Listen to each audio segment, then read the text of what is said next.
Unity is strength. Make we reason. Make we talk. If we see corruption in any shape or form, we're going to highlight it. Make we talk. Jeffrey Tavares represents yard and broad and the entire diaspora. As long as it affects the life of our nation, uncover the truth, make we reason, make we talk. And we don't care about no vumva viva va, no upper echelon, nobody is not above the law. As long as it not help Jamaica, make we talk. Make we talk. Unity is strength. Make we reason. Make we talk. If we see corruption in any shape or form, we're going to highlight it. Make we talk. Jeffrey Tavares represents yard and broad and the entire diaspora. As long as it affects the life of our nation, uncover the truth, make we reason, make we talk. And we don't care about no vumva viva va, no upper echelon, nobody is not above the law. As long as it not help Jamaica, make we talk. Make we talk. Unity is strength. Make we reason. Make we talk. If we see corruption in any shape or form, we're going to highlight it. Make we talk. Jeffrey Tavares represents yard and broad and the entire diaspora. As long as it affects the life of our nation, uncover the truth, make we reason, make we talk. And we don't care about no vumva viva va, no upper echelon, nobody is not above the law. As long as it not help Jamaica, make we talk. Make we talk. Unity is strength. Make we reason. Make we talk. If we see corruption in any shape or form, we're going to highlight it. Make we talk. Jeffrey Tavares represents yard and broad and the entire diaspora. As long as it affects the life of our nation, uncover the truth, make we reason, make we talk. And we don't care about no vumva viva va, no upper echelon, nobody is not above the law. As long as it not help Jamaica, make we talk. Make we talk. Unity is strength. Make we reason. Make we talk. If we see corruption in any shape or form, we're going to highlight it. Make we talk. Jeffrey Tavares represents yard and broad and the entire diaspora. As long as it affects the life of our nation, uncover the truth, make we reason, make we talk. And we don't care about no vumva viva va, no upper echelon, nobody is not above the law. As long as it not help Jamaica, make we talk. Make we talk. Unity is strength. Make we reason. Make we talk. If we see corruption in any shape or form, we're going to highlight it. Make we talk.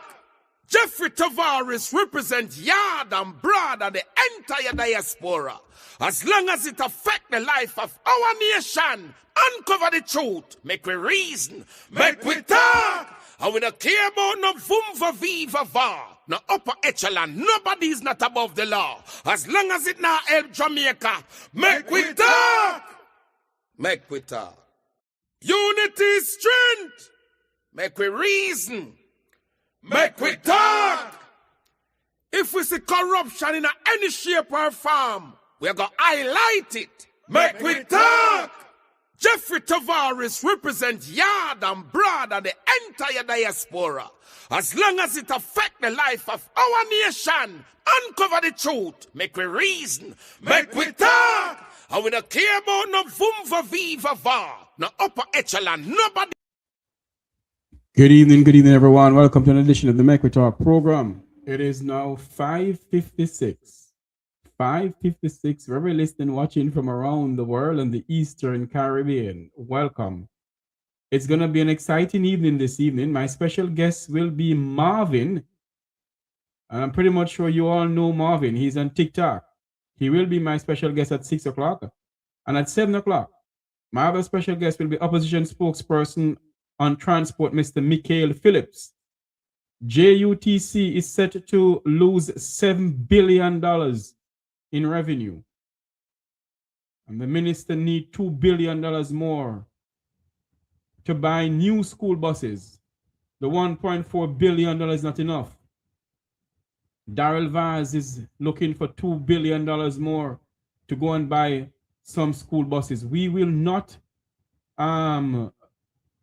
give up. We will continue fight the fight, because at the end of the day, we are all Jamaicans and we must speak out of what is going on in our country.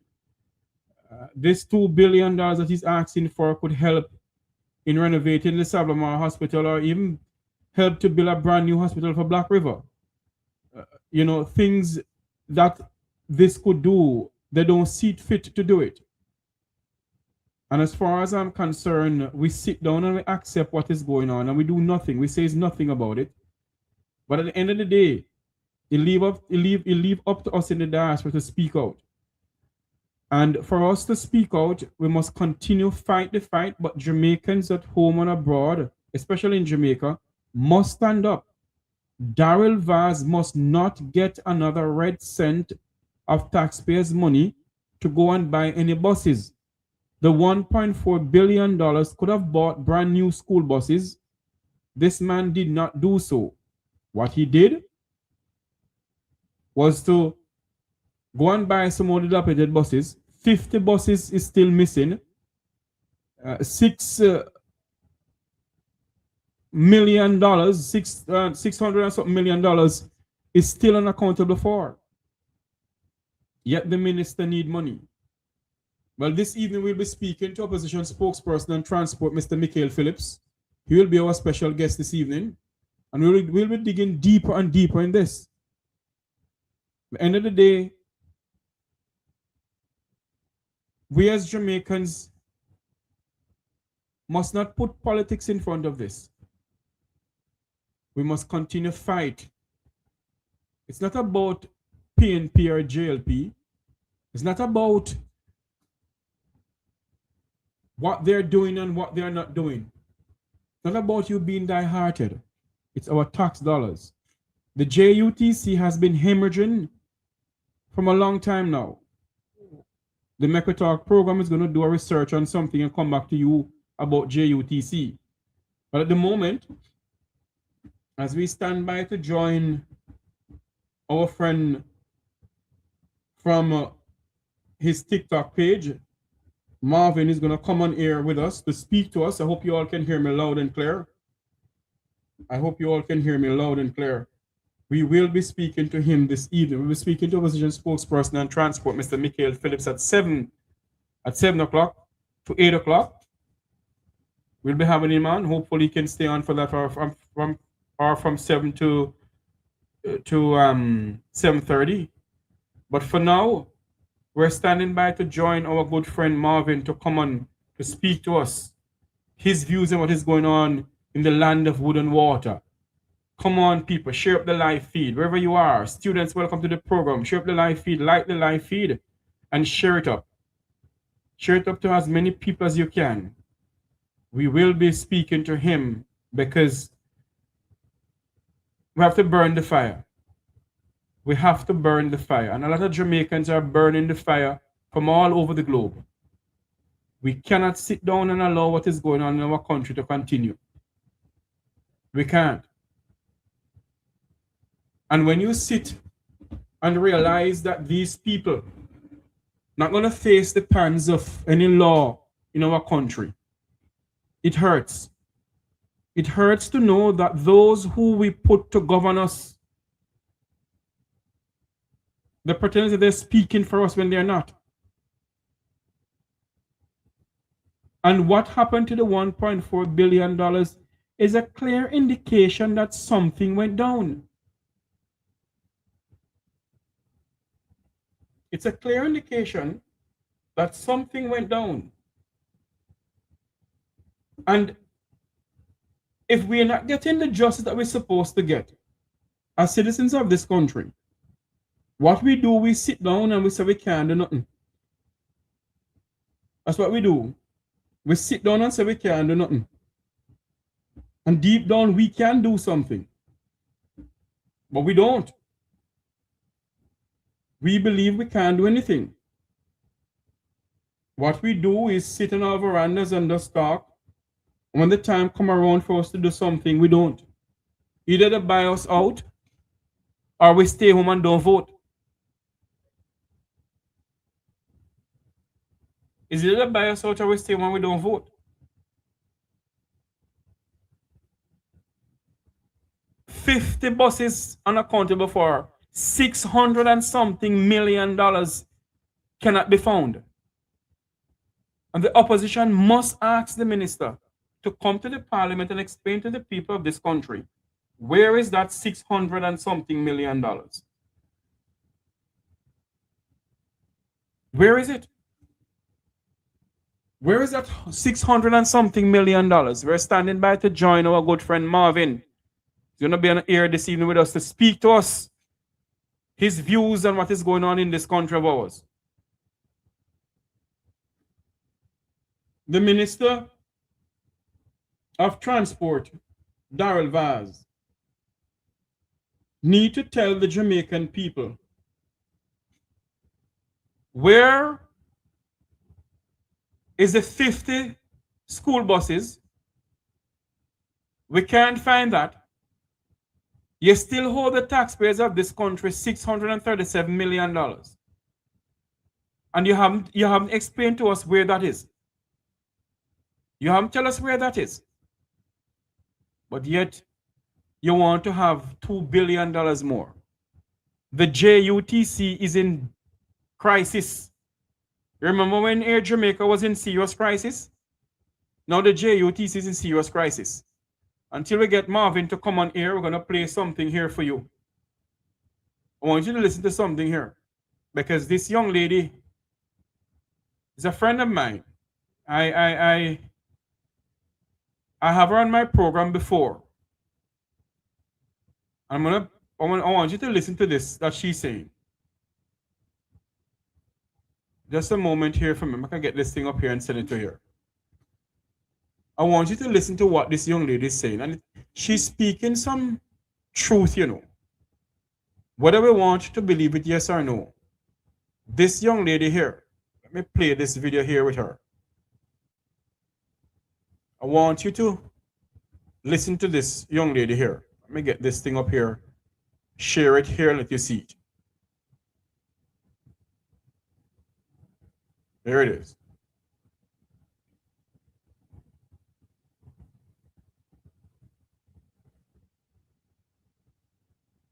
Here we go. Come close and listen to me very carefully. I just listened to the Prime Minister's national security. Come take a walk with me, Jamaica, because today I'm not here to argue.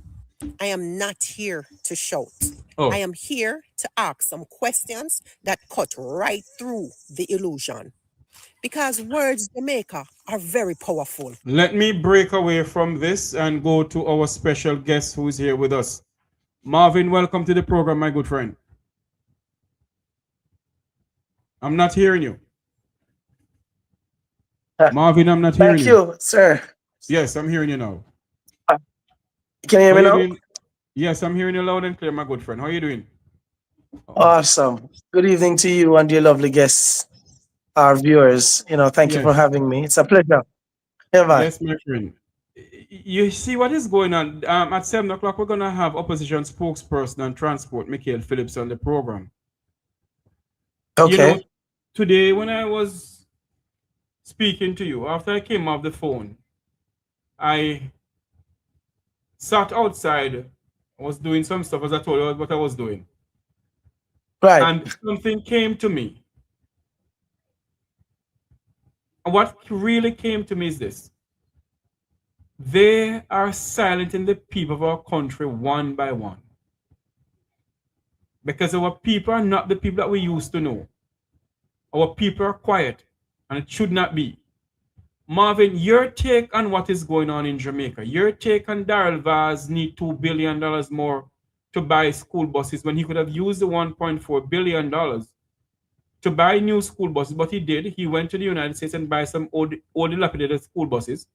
You and I know that our good friend Wilfred Radigan went out and purchased a bus. Let me play this thing for you. I know you see it. Let me play it for the viewers who may not have seen it. Where Mr. Rattigan went out and bought a bus for $1. Here it is. Yeah. Ladies and gentlemen, I'm back again. And this time, we're not going to drive the bus. We're just going to talk a little bit about the bus because we've heard so many... You can hear it, Marvin? ...about how we bad mind because we've... Can't turn up anymore. I think this is low. Anyway, let's move from that. This is Rattigan driving. Just pull this up. The brakes. Down. All right. You ready? Folks, listen. Don't make too much noise, huh? Which one? Orange. The one, yeah? All right. Folks, listen. I haven't been trained, but the gentleman decided that he want to make me just take a short spin. No long drive. But just to give you an idea of how well the bus is performing and also give you a sense of what it's like to ride inside of this bus as a driver. So just stay with me. We're now getting in an accident because the man the right that's next to me, so we just go around the corner and come back in. And we're in an area where it's underpopulated, it's out in the country. So we don't have a whole lot of traffic. So here we go. Alright, ready, sir? What, this? Pull up? Down. Yeah, ready? Put it down and hold it. Like that? Yeah, hold it down. Yeah, alright, good now. Good. Ready now? Yeah. Yes, here we go, people. Rattigan at the wheel. Alright. Let me look around us up, Papa. Good. We're clear? Yeah. Alright. Alright. See that? Alright.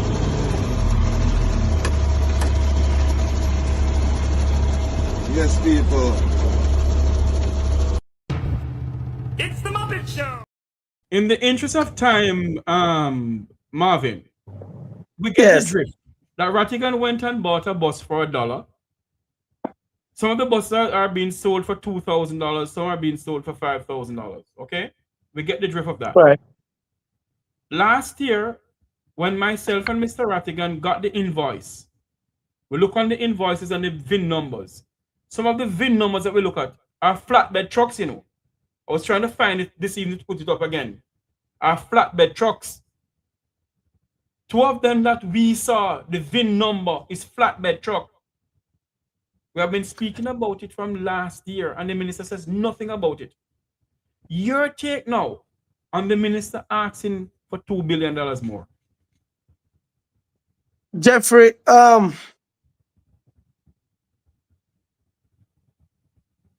it's strikingly frightening that as a nation, we keep giving these people a pass. Darrell Vaz, and I can publicly say it, in my eyes, I believe he's somebody who needs psychiatric evaluation. I don't believe so. No, man, I think he's a madman, man. I mean, you have to be, even just a little clip of the video that you had just now with this man, with him rum buckle, sprinkling on the school buses. Hold on there. Jeffrey, you want to play it back again for you? Man, I mean... Hold on there. Listen to this first.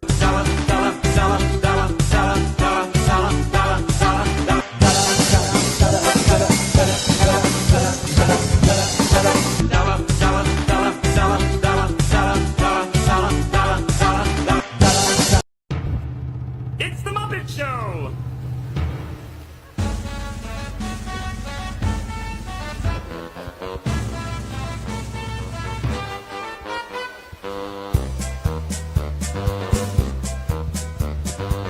It's time to play the music. It's time to light the light. It's time to meet the Muppets on the Muppet. A corrupt government cannot liberate the people. If the head of the stream is corrupt, the entire river will be also. There you have it. Talk to us now, Marvin. Jeffrey, I am going to repeat. Yes. And he's not the only one. I think that the entire administration needs psychiatric evaluation before they do prison time. These people are common criminals. They're common criminals. I mean, it's 2026. Well, it happened in 2025. You really thought you could go to a place like America with so many Jamaicans in America work in these industries, the manufacturing plants, the place where they make these buses, and I mean Jamaicans who service these buses, Jamaicans who understand the value. It's where they live. They know the value of things. If a person come to me in Jamaica and ask me what's the cost of a bulla, I should be able to tell them what's the cost of a patty, what's the cost of a Toyota Axio car. I should be able to tell them. And even if I probably say, well, you can't get a Toyota Axio for 1.5, yeah, another person can't come to you and say, no, man, it's $3 million for it. It can't be that far off in terms of value because you know. So you coming to the Jamaican people with buses that can be purchased for up to $1. These buses are in many states, having lined the streets, in junkyards, all about. They're at the auction houses, and there's a cap. Even if you paid the maximum $5,000 per bus, we're talking about 120 buses at $5,000. That is no short of 500 and that would be what, 500 and how much, Jeffrey? 600,000. They're about 600,000. 5,000. 120 times. It is short $637 million. So anyway you take it, it's short US. You're talking about US. Yes. No. Jamaica. Yes. Jamaica. Yes. So anyway you take it, we are still short 600 and odd. If you max out all of them at 5,000 US per bus, yeah, we still short 600 and odd million with a M, million. Mm-hmm. And you're telling me that this man, this is not the only thing that this man is guilty of, you know. No, he's guilty of many more things. Many more things. And these people are constantly getting a spank on their wrists and are allowed to still collect a salary that none of them are worthy of. Yeah? The country cannot continue like this, Jeffrey. And this is why we're not talking about the protest that I am initiating or instigating. Is not one that is going to just have people stand up. For the first in the history of Jamaica, we are going to do something to make this government answer us, deliver to us what we want. We want every single person who is complicit in robbing the country to be fired and then be arrested and be imprisoned. The country cannot continue like this. And people are still caught up in their colors. You still have people who are for these people. It doesn't matter the atrocity. It doesn't matter what they do. You have people who are willing to unalive you on their behalf. So we are not just wrestling against politicians who are dishing to us dirt. We are also dealing with citizens who don't have a problem with it. Is it that, Marvin, that our citizens are having some mental, or is it that our citizens are so caught up with these two diatribes in the sense of what they tell them to do, just run and do it same way, like in the 1970s, 80s coming up? Jeffrey, I don't know what went wrong. I don't know how they got the chance to indoctrinate the people to the point that nothing, it doesn't matter the magnitude of wrong. It does not matter the magnitude of wrongs. It doesn't matter how much evidence you have of the scam. It doesn't matter how much evidence you have of how these people have robbed the country. People are still saying that they deserve a fourth term. Fourth term. And I tell you something, Marvin. If the Prime Minister should call the election now, do not be surprised if we don't go back in. I would not be surprised. That's what I'm saying, Jeffrey. That's what I am saying. The Jamaican people do not. It seems that they love hardship. And to me, Marvin, it seems as if only we who are outside of Jamaica, you are inside, but we were outside of Jamaica. It looks like it's only me, Ratigan, and whosoever is seeing what is going on. The Jamaican people itself don't see anything. The diaspora has a lot of intelligent people who were once in the political sphere choosing sides until they traveled. All the diaspora No, I know, but it's not the majority. It's not the majority. It's not the majority though. It's not the majority. Yeah, man, I'm sure, man. I am sure. I have seen it on many occasions where persons who grew up in the ghetto and stuff and having traveled and understand true governance, when they see how hospitals are clean and how police and ambulance and fire shows up at a crash or something, they see what taxpayers' money do and good road.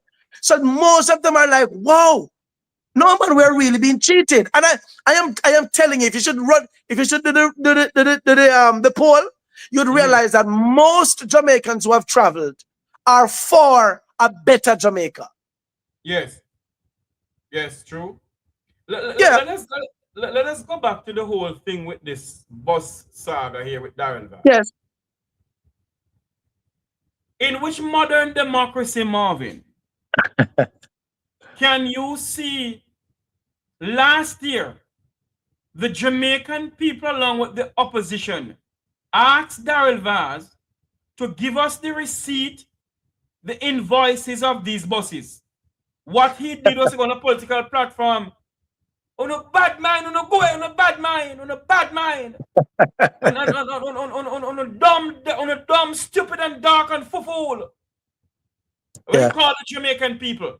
Go ask Mark Golding for his birth certificate. Yeah. Mark Jefferson Golding gave them his birth certificate. And until now, Darrell Vaz cannot give us anything pertaining to these buses.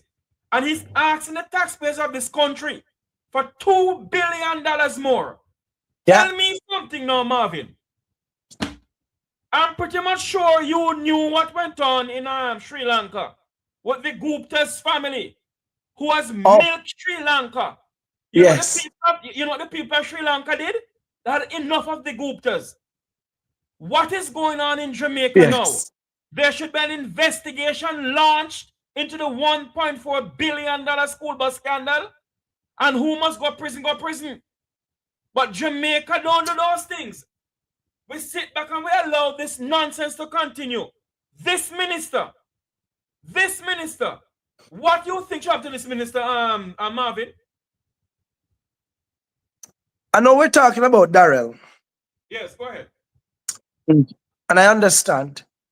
I, for one, can tell you and your viewers that the $2 billion that Darrell Vaz is asking for, he will not see a dime of it.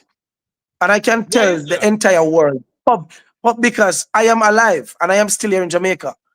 And for the first in the history of Jamaica, if it costs me my life, Darrell Vaz will not see $2 billion, again, of Jamaica's hard-earned money, filled with tax money. But Marvin, you're in the parliament or the cabinet, how are you gonna stop him from getting it? You see, when you have garnered the trust of majority of your people who have seen through who you are, people have seen my work, and the respect here on the ground is second to none. If you should put me beside Darrell Vaz, when I ask Christ, the Jamaican people will choose Marvin. Because they have seen dignity, they see pride, they see someone who means the Jamaican people well. This is not about me, but I am saying that the Jamaican people have not found a leader who stands though the heavens fall around him for the Jamaican people. And I am putting myself in that position where I am going to defend the Jamaican people and their tax money at all cost. There will be a protest before the budget is read in April. The date and time, we haven't done that. I went ahead because I was supposed to do a protest this Monday, the 23rd, until the Holy Spirit intervened and many calls came in, which was in confirmation to my spirit, that they want to be a part of it. We need to be organized. And you know what I did? I pulled back. I listened. And I can assure the people that as I sit here today, we are currently organizing what I believe is going to be one of the greatest stand that Jamaica has ever made in history of Jamaica, because we're going to lock down this damn country. And we don't have to burn things, and we don't have to call anybody the names.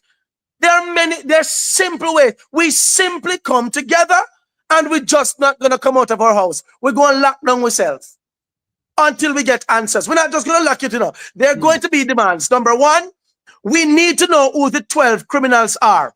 Now, Jeffrey, what did you expect if the country knew from the Auditor General and from the Integrity Commission that there are 12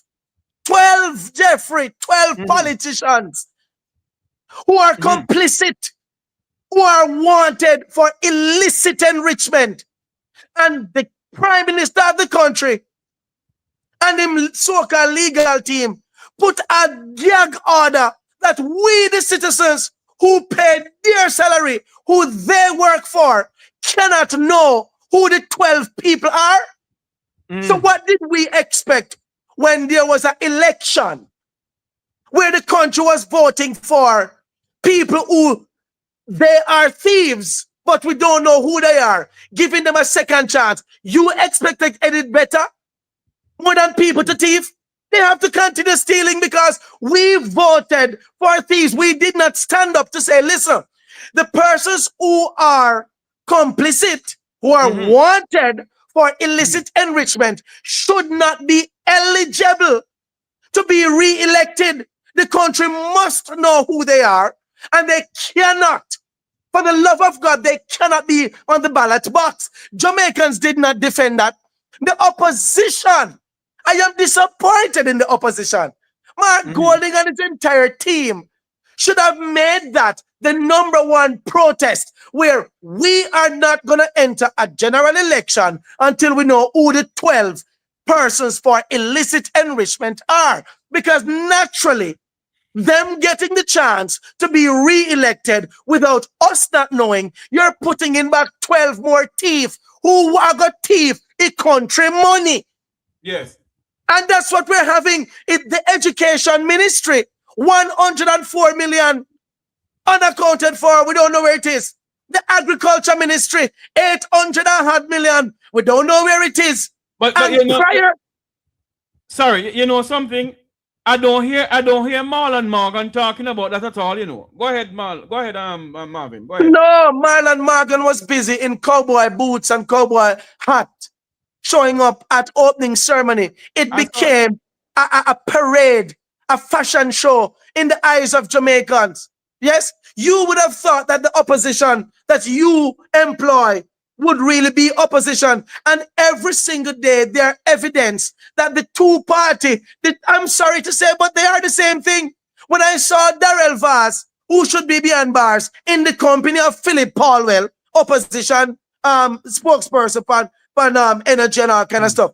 How can you, as an opposition, know this? And then when I say, the man say, my good comrade, friend, for years, who not take picture and hug up. Marvin, what the Jamaican people fail to understand, that people who are in politics are friends and business partners. Yes. And it's full time the Jamaican people have take away this narrative that they, Paulwell and Vaz is not friend and Paulwell and Vaz should not be friend because the country, blah, blah, blah, blah. They're human beings and they're friends. Don't they cuss and galang but in the parliament, but behind closed doors, they're going to drink some cognac. And Yes. call them friend and say, I'm here drinking cognac, Yes, yes, yes. We have it. It is now a matter of national security. And they play That golf together. yeah, man. It's really a serious matter, and it cannot be ignored. I am honestly appealing to the international bodies that should be regulating other people countries, which is the United Nations. Yeah. Scotland, whoever Wait it a is minute. that needs to show up. How can they show up if the Jamaican people, Marvin, sit down and accept what is going on? You think the United Nations are coming to Jamaica or America not coming to Jamaica just like that? Well, I mean, well, you and I know how that goes. That actually, it's not that the US cannot, but the US have a puppet in office that is pretty muchly kissing the ass of them. So the Well, US not going to intervene. Huh? I don't know about that. Well, it better me say it because you over there. Me say it. The opposition is here. Everybody, the CIA. Did you know that Jamaica have a significant amount of CIA agents here in Jamaica? The who? The opposition? No, I'm saying the opposition is familiar with what's happening. They know what's happening. Yes. The skullduggery, the theft, everything. They know. Yes. CIA know. FBI know. All of them are aware of the criminals in the parliament. The Justice Department is aware of everything. Yes. But what we fail to understand, that the Americans will watch and watch, and they will know you're doing things through the American banking system and sit and just watch you. They don't come in. They don't come in when the people say, "Oh, the time for them come in." They come in when they feel like coming in. Yes. Jeffrey, when we look at there are a number of factors. All I can say as it relates to Darrell Vaz at this point needs to be arrested. It is not a matter of he needs to be fired, because we need an account for these monies. There is even another matter before the Jamaican people, where this man cannot give an account for these Starlink devices. There you go. And not only that, you come to the Jamaican people. You came to the Jamaican people and you told us that you need to give JPS 350 million US dollars to restore power. And then he is always a very aggressive person. So when he comes like some bad man in parliament. And you don't like the Jamaican people. I am doing it. We care. We are a government that care for the Jamaican people. Up until today, JPS cannot provide their 200 million. But you, Darrell, took 150 million US, gave it to JPS to install electricity on a devastated part of the island where people don't have roof to receive. People don't have a home to receive the electricity. It's backward. These people have been working. You're setting up power, and these people are living outside. Go ahead, Marvin. Go ahead. You're setting up power, and people are living. For those of you who are here, you need to understand the hurricane passed. The hurricane has passed. The devastation is global. We know about it. Everybody knows that Jamaica was devastated, ravaged. It is February, and up until today, there are people who are still, thousands of people who are still without a home, without a roof, and monies were sent to the country. Enough monies. And came on time, released on time. You know something to Marvin? Have you heard how much money the government collect from the diaspora? No. Because I have been asking, I have been asking the Jamaicans who live in the diaspora here. When they go down to the global Jamaican diaspora scenario they have it down there. Some conferences have it down there where they go and then chat kind of damn nonsense and beg. Who want beg forget order of old dead donkey and order of old jackass? Then beg forget that. Are they gonna ask the Minister of Foreign Affairs and Foreign Trade how much money has they collected for the Melissa Hurricane Relief Program? They have. I'm pretty much not gonna ask them that. Daryl Vaz need $2 billion more of taxpayers' money to do what? He got $1.4 billion to buy some old dilapidated buses. And what he said, you know, I can find this thing and play make it here because I don't want anybody to think that Jeffrey is a chat, you know. Listen to what Daryl Vaz said. The ministry has already started phase 2, which originally was going to be 150 buses in this upcoming financial year, 26-27. But in discussions with the Ministry of Finance, that has been reduced to 100. But here is the better news. It will be 100 new school buses. So tell me something now. The $1.4 billion Daryl Vaz, where you take us for some bunch of kuno mono? The $1.4 billion couldn't buy any new buses. No. This man tell the children before a bunch of idiots, you know. Of course they take we all of us sitting here are, and I'm not even gonna say all of us because I've been fighting against what I believe is injustices, the cruelty from these people, the nepotism that is in our face, the criminal activities. These people are nothing short than a criminal, a common criminal. The office of the ODPEM, yeah, that's the Office of Disaster and Preparedness Management, which Andrew Holness in Hurricane moved that office into the office of the Prime Minister. It's not only him alone do it. Other prime ministers have done it before. Right. No, but I'm saying it's his oversight. Yes. Yes. It's his oversight. Now the Auditor General is having an issue with over $60 million. That 60 million from that office where there's no receipt, there's no proper nothing. Like what happened to that money that passed through that particular office? I don't blame them. I don't blame them. Suck us dry like ticks. Suck we dry. Till no blood no left in away. We're a bunch of set of damn idiots. Every 5 years we go out there. Shower labor rights. Yes. Yeah. Yes. Suck us dry like ticks. Yeah. And there are people who will defend it right now. Marvin, right now. You have some good parliamentarians who they hand mix up in nothing, you know. Yes. There are some very good parliamentarians in this country where their hands are not mixed up in any skullduggery. Yes. And we must make that clear. Yes. There are some very decent politicians, both senators and MP. But there are some nasty, dirty, wicked ones. Yes. Who's stopping the people of this country. Like man. Yeah, man. It's as I said before, it's a matter of national security at this point. There's a syndicate of criminals from the Justice Department right down to the Parliament, plus those who are in the security forces. So, and also the private sector organization.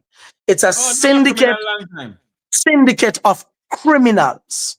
And at this point, it cannot be ignored because it's there, it's in our faces, and we, the citizens, are the ones who are facing all the problems. You are telling me that through this disaster, never recorded, this kind of hurricane never happened in Jamaica ever, right? The amount of lives that were lost, never in the history of Jamaica, as it pertains to a hurricane or a disaster. And you, the Prime Minister, is now going to have the Jamaican people pay more taxes, and we're not even out of a disaster. Marvin, have you seen any Jamaicans take to the streets for this? Hold on here. No. The time by the office. Hold on, no, Marvin, man. Listen to this. The time by the office of the Prime Minister is tax time. Boy, You're full of things. You're full of things, Jeffrey. I don't blame him. You see, Fact of the matter is, Marvin, until our people put away PNP and JLP and stand up for this country of ours, Jamaica, no political party, stand up for this country. If we love Jamaica and we love ourselves, put this country and ourselves first before any political party.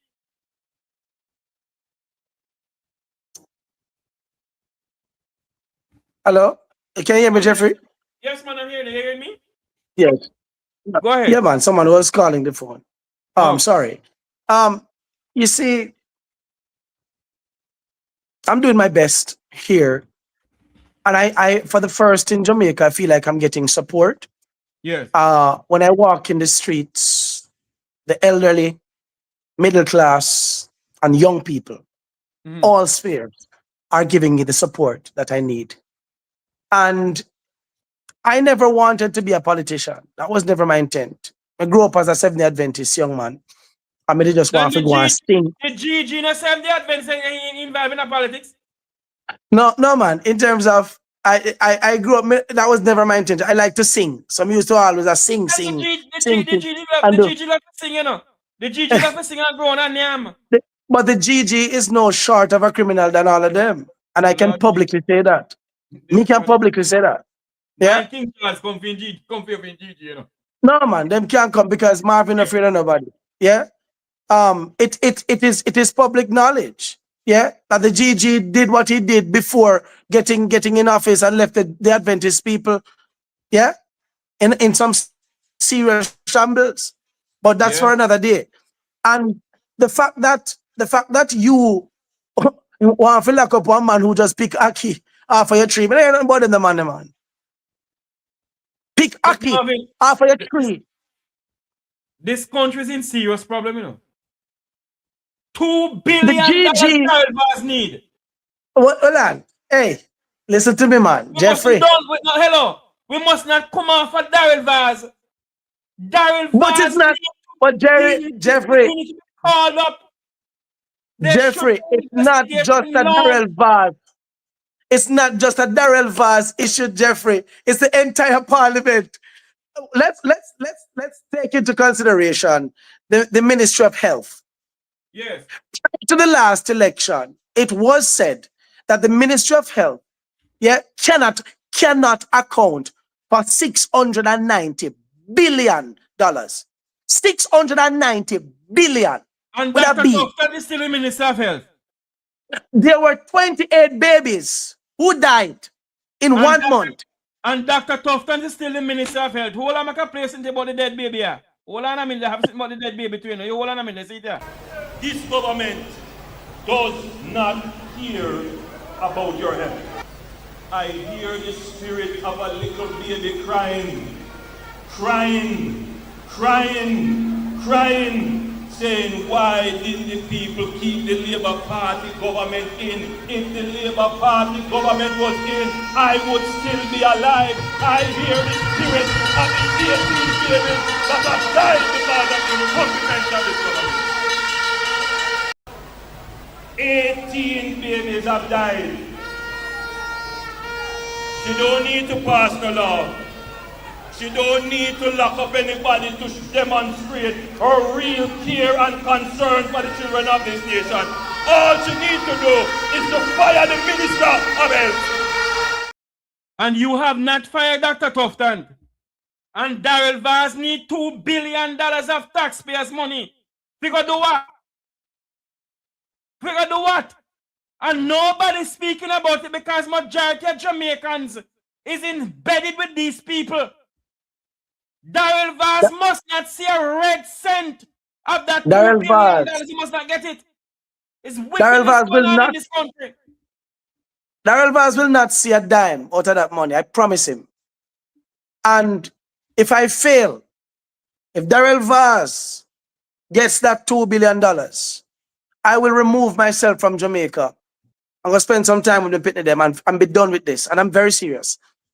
We're not going to stop until all of this foolishness, that Jamaicans have been going through for years, There has to be someone who stands for the people at whatever cost. And as I said before, if it costs me my life, I'm ready. I am prepared for them. Me not He's give not up gonna my see life that to money. the Jamaican people, though, I can tell you that much. Huh? I am not giving up my life for the Jamaican people because every 5 years of them same one. Gone pan back. But shower labor rights and shower this and shower that. Think that they're now the minority. To be honest with you, Jeffrey, I think they're now the minority. And the election polls have shown, the results have shown that the majority of the country is still not voting because the majority of the country is waiting for real leadership before they go out there. Personally, I have had a number of persons who said they've never, even this morning, right at the hotel that I'm here staying, this gentleman in his 50s, he said to me, he said, Marvin, you should run. He said, I've never voted in my entire life. And he said, I promise you, I am ready to vote for you. He said, I watch your videos and I see that you care for the Jamaican people. He's not the first one. I have had a number of persons who have said that. So, Jeffrey, I know that there are Jamaicans who have been waiting for real leadership. Jeffrey, the people that you're about to put taxes on a set of people who are still devastated, distraught, underpaid, overworked. Jamaicans, especially those who are, huh? Tax them, Andrew. They put Jamaica first. 1 p.m. Tax them, Andrew. Jeffrey, I said it last night on my program that all the persons who voted for Christopher Tufton, for Darrell Vaz, and for ministers who they already knew their track record, who voted for them last, those persons should literally suffer. They should suffer. It's just unfortunate that it doesn't happen like that selectively. Yeah, it's just unfortunate. We the persons who want better will have to deal with the hospitals that are the worst among anything else. When you go back to 2017, 2018, you have 2019, you have Christopher Tufton bragging and boasting about the health sector and how much billions and what we're going to do, state of the heart, this and that. And up until today,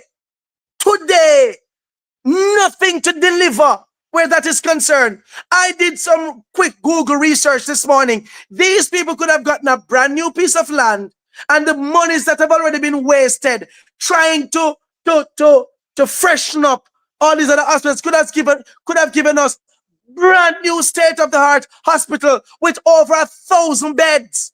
1,000 beds, because that's what I put in on Google research. Then don't you believe that the 2 billion that Darrell Vaz want, that 2 billion that could have help build a brand new hospital for the people of Black River? Of course, right now. Jeffrey, I don't know if you saw the video that the Jamaican government put out when Andrew Holness visited. There is an aerial view of what Black River was. The day after a hurricane, when he flew there and he met with the nurses and the doctors right at Black River Hospital.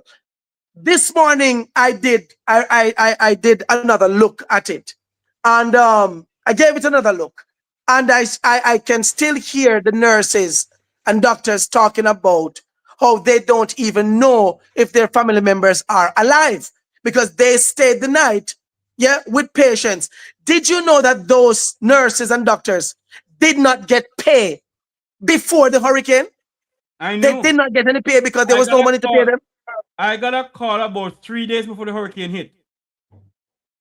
The majority of the nurses and doctors in Jamaica and teachers didn't get paid. Yes, because Jamaicans are paid on the 25th. The hurricane came on the 28th. They were not paid. But you know what hurt me, Jeffrey? Is that the fact that get paid though. Huh? Of course. Get paid though. All of them, all the politicians, long time. Yeah, man. But you know what hurt me, Jeffrey?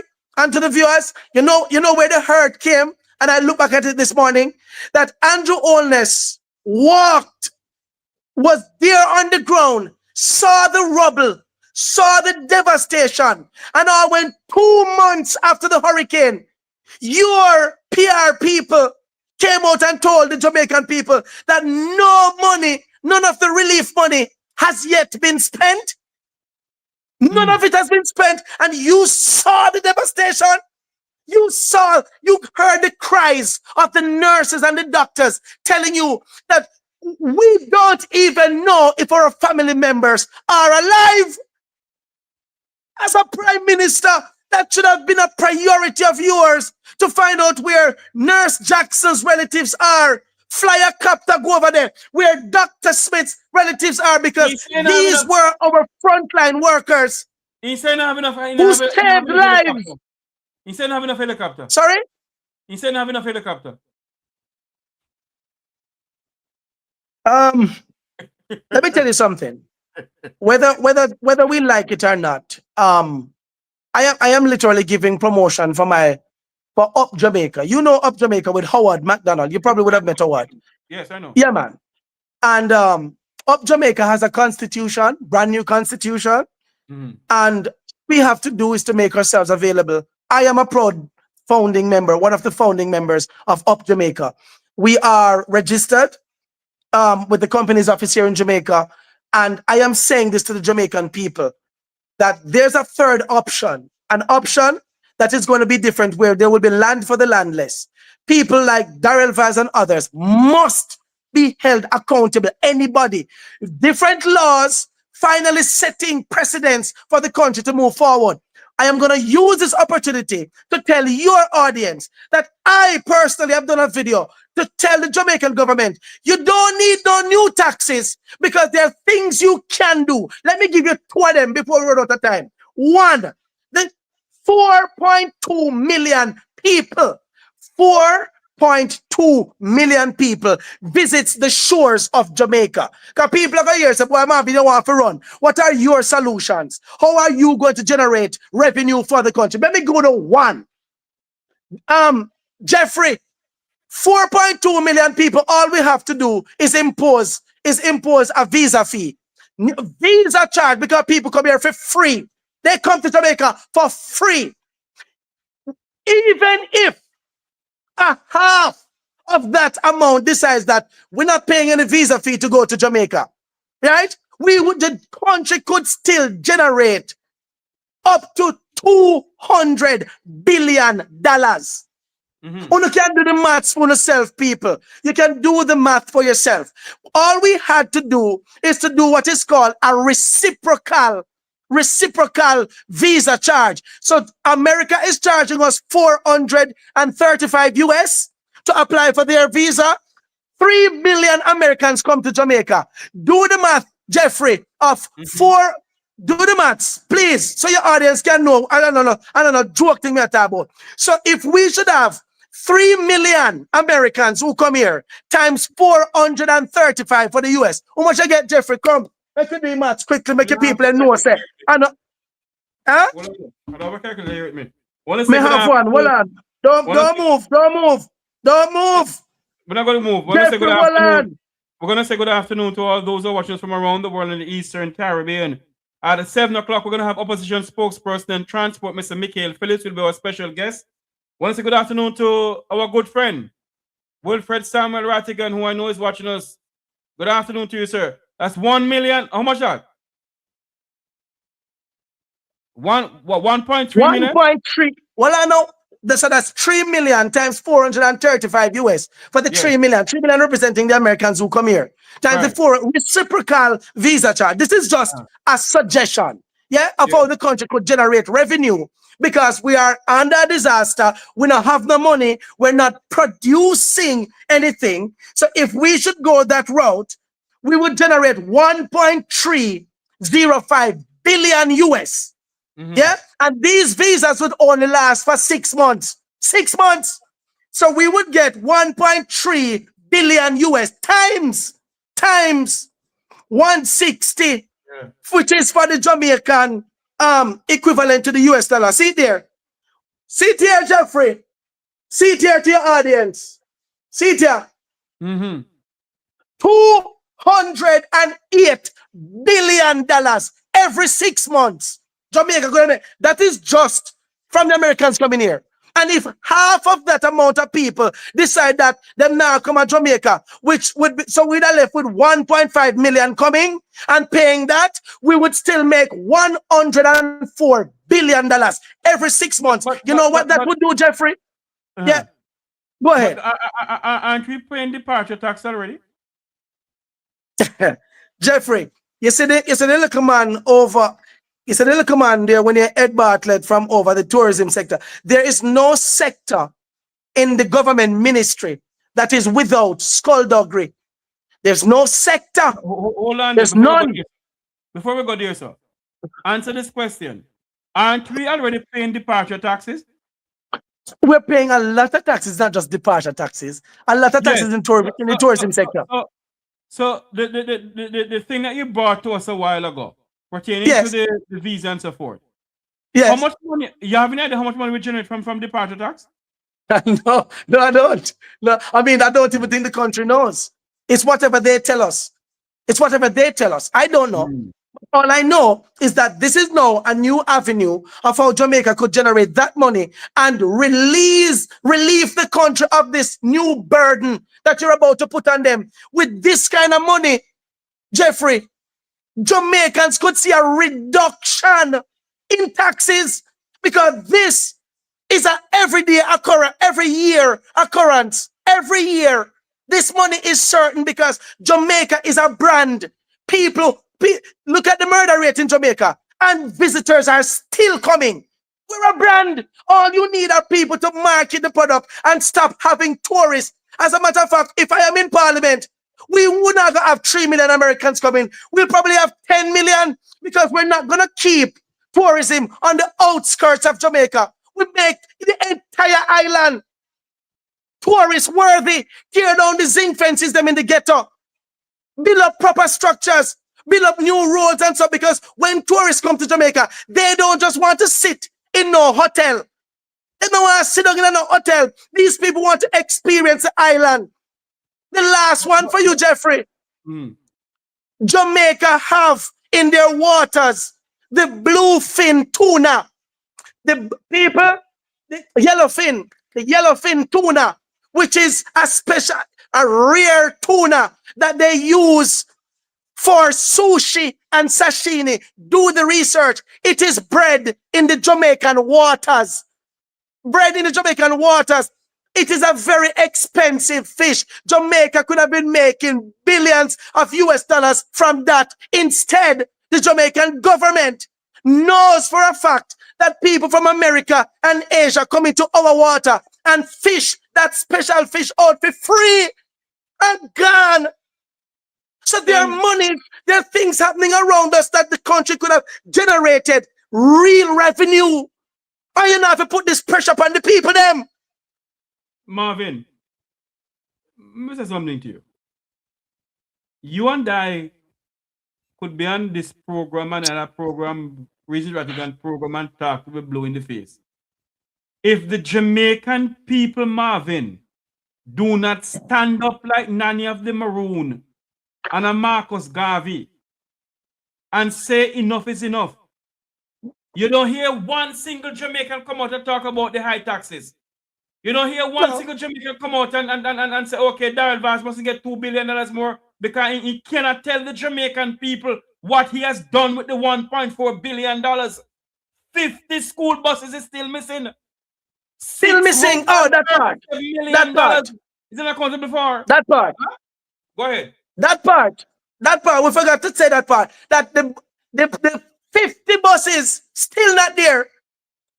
And you still want money to go buy more new buses. And we know for a fact that you robbed the country. You stole the country's money. You're a thief. You're a thief of country money. And Jamaicans need to rise up. Because it's teachers and doctors and lawyers and police, civil servants and common Jamaicans who are paying taxes. And we feel it. Now we have to go pay new taxes because of FUNO criminal behavior and your lack of vision for the country. And I get to understand in the same breath when they had buses to buy. And they want buses to buy and all sorts of shebang around. A house was bought here in the United States for 400 and something million US, 400 something thousand US. I heard it. I saw the paper on Andre Stevens' program. I saw it. And I'm sitting here still waiting for Jamaica to be angry enough. We're not angry enough. We're not angry enough. We're not angry enough. The Jamaican people, Marvin. You see, a lot of us don't understand, I don't know. you know. I think it's a spell. A spell is on the country. I think so. The Jamaican people, Marvin, they are on their pedestals in the sense of they're not saying nothing wrong. Jamaica is okay. They're living the best I've ever lived because it's 1 p.m. and it's prosperity time. You see? They don't think about 5 years down the line, you know. And that is what is going on in this country. All we think about is our party. And you have some nincompoop come over your platform. And all they talk about is shower this, comrade that. At 1 p.m. Yeah, man. At 1 p.m. Yeah, man. And they will never go and do a research on these school buses, you know. They don't know one thing what's going on with these school buses, you know. Most of these persons who are talking can't read. A lot of them are also hungry. And these are people who got a $5,000 or a KFC meal for election day. These are people who sold their rights in the vaccine time. 2,500 if you get vaccine. That's what you told the taxi men. That if you take 2,500, we give $2,500 gas if you take the vaccine. Yeah?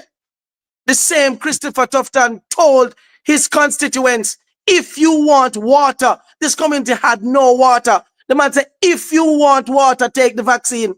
And the people voted for him still. They vote for a man like that. We are sick. Don't tell me that a spell has not been cast on the Jamaican people. It has to be a spell that these people can rob you and milk you dry, steal you blatant, get billions and trillions. And you know nothing? I don't think there's any spell on the Jamaican people, Marvin. I think the Jamaican people love their parties, you know. It's about their party. It's not about Jamaica for them. It's about their party. And I think the people of this country believe in their party, and that's it. 50 buses. And if you don't believe me, go do the research. 50 buses is unaccountable for. Daryl Vaz must come and tell the people of Jamaica, where is that 50 buses? And if you can't give us the 50 buses, give us back our $637 million. The Jamaican people must take to the streets that he must not get one more red cent of any money for buy no bus. That he's not gonna get it. I assure you. Buy new buses. But they went to China. And you know what to make. They went to China with the 1.4 billion, you know. And when they got there, they want to go do so. The Chinese, they said, no. So they come to some junkyard in Florida. And then buy some old dilapidated buses. Rattigan went and buy a bus. Let me show you something. And on the line, me I tell. Wilfred Samuel for $1. The man who come from Waterhouse, go buy one bus and here. Who see the bus here?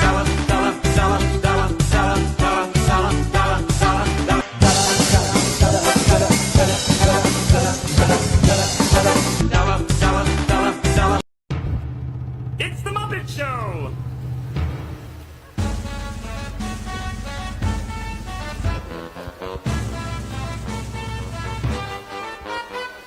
A corrupt government cannot liberate the people. If the head of the stream is corrupt, the entire river will be also. One thing I can tell you, he could have put the whole of Nigeria never upon his head. The Jamaican people may not get justice from our justice system, but we serve an awesome God. And believe you me, we shall get justice from our God. Yeah. Yeah, man. True. I am honestly motivated by what I am seeing here on the ground, Jeffrey. People Yes. are very tired now, and I think that change is coming. I am trying to be myself. I'm trying to be a part of that change. Um, I'm making myself available to represent my people, and I'm not gonna stop. I'm not gonna stop until the Jamaican people are free. I'm not gonna stop until my Jamaican people are free. And it's been a minute. I, for one, as a young man, I feel proud to know that I am one of those Jamaicans that people can pick out to say, this young man should be our next prime minister. Yeah. I'm not walking begging people to call me prime minister. All I do, I go around and I represent the people and I show the people a better way. It is time for us to put aside this damn bipartisan politics. It has divided the people and it has made us what we are today. So all of us, we keep silent when these people are robbing us and milking us dry. It is time for the Jamaican people to rise up. And I am ready. I am ready to lead this nation to greatness. Me nah ask Christ, me I tell you. And if it costs me my life, consider it already paid. Paid in full. Because I am not going to stop. As a brother to our next brother, you no go and tell nobody say because of your life. You hear me? Do stop saying that. You hear me? Stop saying because of your life. Because me not put my. Do you see any politician put their life for Jamaica? If there should be any, if there should be, God forbid, if there should be anything happening in Jamaica, you know, and them first not take one flight private jet and left Jamaica, we down there, we dead for hungry down there. Cause them gone left we. So stop talking about Jeffrey. Life in Jamaica. Tappy. Jeffrey, I love my nation. I love my people. And I've said it before. I have been to many countries. It's not like someone who has never traveled. I've been to the US, Canada, Mexico, Belize, the Cayman Islands, Bahamas, Antigua.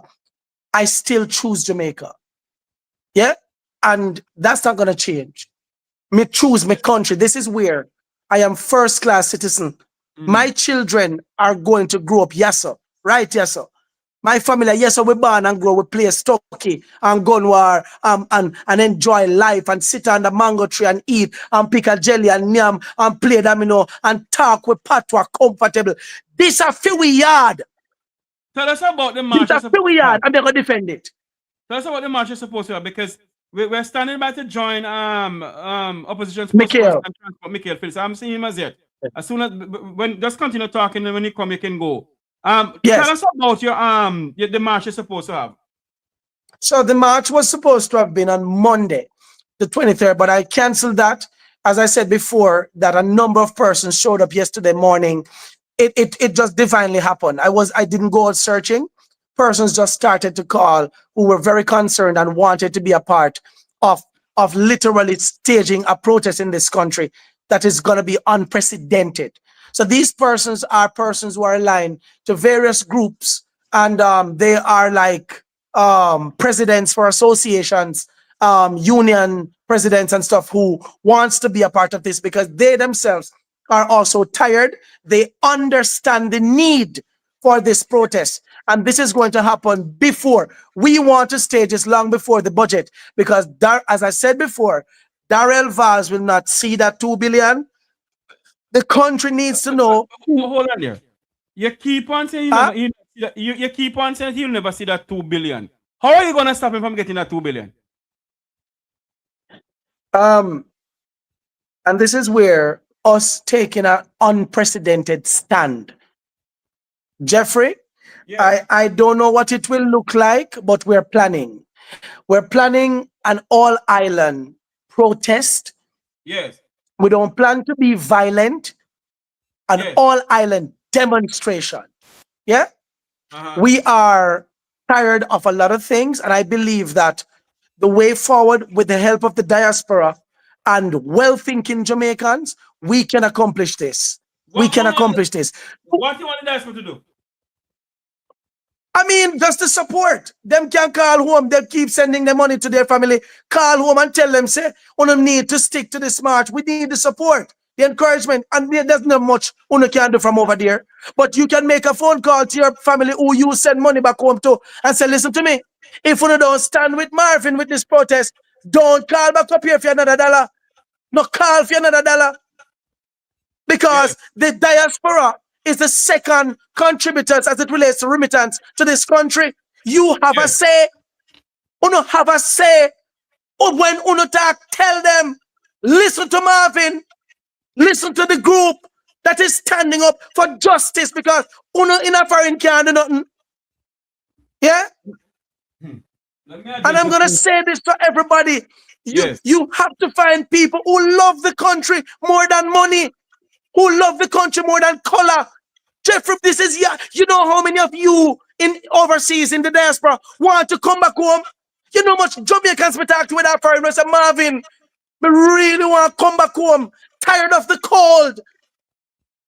And want to come and sit down under a mango tree and near mango and go to the river and drive through your beautiful country. Go cock up your foot over Portland. Go down a Negril Point, the 7 Mile Beach. It is time we take back our country. There's so many Jamaicans who no longer have access to the beaches because politicians have been selling every flipping thing. There is nothing left in Jamaica to be sold apart from the people. And people are being bought. People are being bought. People are giving money and KFC to keep quiet, to stay home. The Jamaica Labour Party, I understand that they were paying PMP people. I give them money just to stay home on election day. Marvin, the two parties do the same thing, sir? Yes, of course they do it. The both of them are complicit of bribing people. That is why I'm telling you that from 1931 until now, Jamaica has never experienced good governance.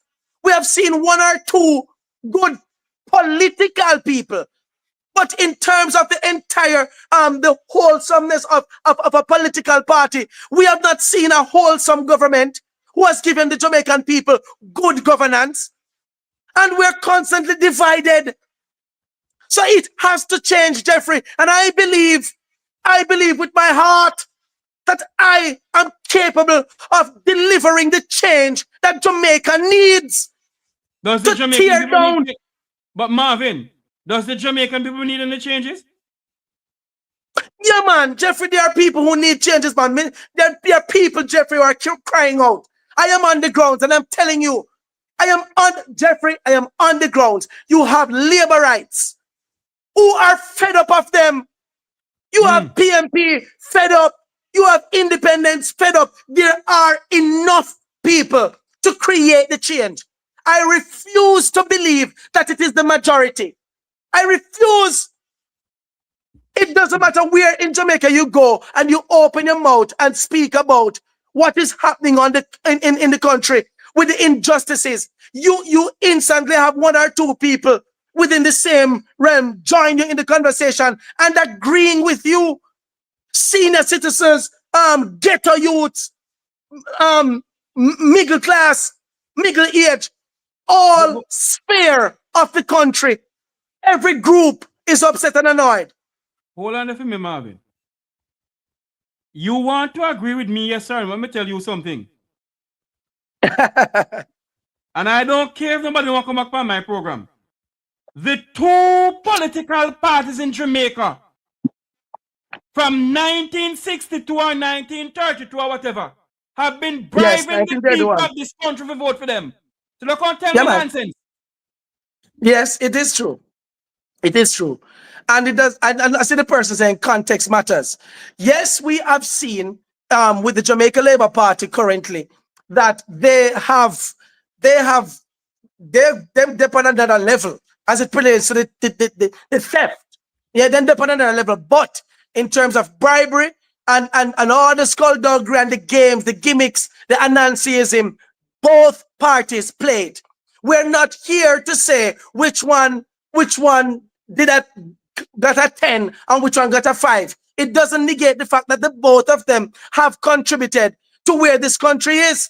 They have both messed up the minds of the people. And then when you see them on television, the politicians we're talking, they pretend like they're not for each other. But behind closed doors, when the cameras are off, they're all friends. They're all friends. And who is not business partner? Nephew married to this one your niece? Yes. Or that Yes. the one the son married to that the one the daughter? Godfather and godmother to this one. That's true. And they have It is true. And they have house in Miami. It is true. No, Miami, no. They have house in Miami. Jeffrey, another thing that is taking over the country is the banking sector and people just waking up and all their money's gone. Nobody from the parliament, nobody, the Ministry of Finance, which is their responsibility. The Prime Apart from Fitzjackson talking about it, nobody's not talking about it. Right, Fitzjackson have spoken. Yeah, that is true. He said something about it. But we haven't heard anything from the Prime Minister. We haven't heard anything from the Minister of Finance. Why should he say anything? Why should the Prime Minister say anything? Didn't the Prime Minister take out him on the SSL? So why should he say anything? Oh my God. The injustices in the country are much. I am overwhelmed in terms of the fact that it exists so much and people are quiet. I am annoyed of the fact that Mark Golding and his administration are very quiet. I mean, you're the opposition and you would have thought that these people, and this is why I can confidently say that the two parties, whether we like it or not, they are the same. And we must understand that they... Yes. You believe the People's National Party had gained state power? You believe that any person in this country not gone to prison? No, I don't think so. No. Okay. No. Because, I mean, whether you have power or not doesn't negate the fact that you can stand in your current position and demand that these people be arrested. I've said it multiple times. The opposition, they have a way. We're not going to go in parliament until the Jamaican people know who the 12 illicit people are. Stand for us. Let us know you're representing us. We're not going to go into parliament until Darrell Vaz is arrested. Or we have internal or whoever, auditors or whoever come in and check these receipts. Right? We need to have a government, an opposition that represents the people at all costs. Show us that you care. So the fact that they have not done anything like that, then you have to agree that they are the same. They're not representing the people at length. They might go on the thing because everybody is trying to gain power. Everybody is trying to get into the big seat. And once in the big seat, it's just talk. And they come and say, we're going to launch an investigation. And that investigation takes months. It takes years. And the Jamaican people are still suffering. Yeah, that's right. Have a call. Hold on. Yeah, man, that's right. Hello, caller. Welcome to the program. Hello. Hello, good night. Good night, caller. Welcome to the program. Good night, Marvin. Manners and respect. Yeah, I'm saying that we hear both of us talking. Yes. But remember, Jamaica people fed up because the last election, if I am not mistaken, about 33% vote. So we have 60% of people never vote. So people really fed up and people really need a leader. So let me ask a question now, caller. Yeah. Wasn't the Jamaican people fed up in 2025 when the election called? Yeah, but so why a lot of people never vote. So why didn't they go and do what they're supposed to do? No, man, a percentage of people who have voted, Jeffrey, is just almost, if I'm not mistaken, almost 31 or 33% of people voted. They never fed up. So two-thirds of people never vote. Oh. people looking for a leader. Yes, and What they can trust and what they but can vote for. So 2/3 of and Jamaicans a, ma- never a, vote. ma- Go ahead, Marvin. a major takeaway from that, a major takeaway from the last election, Jeffrey, is that the PMP gained the extra seats that they gained. They doubled what they had. They got 28 seats, and that was a strong indicator that persons were really getting fed up after Andrew Holness. If other Jamaicans had come out, the People's National Party would have been in. But for me, whether or not the People's National Party would have been in, I don't think, just like you said, that anybody would have gone to prison. Not a damn All soul this, anyway. all the not a soul would have gone to prison. But I mean, it's just that Mark Golding and his little ideas in terms of the reduction in taxes and the first child in every family going off to college, the little things that you promised. It would not have, we would still be in a deficit because Mark Golding would have actually gotten Melissa. And then we would have seen how he handled the funds. I honestly believe that the funds that came here to the Jamaican people would have been better handled.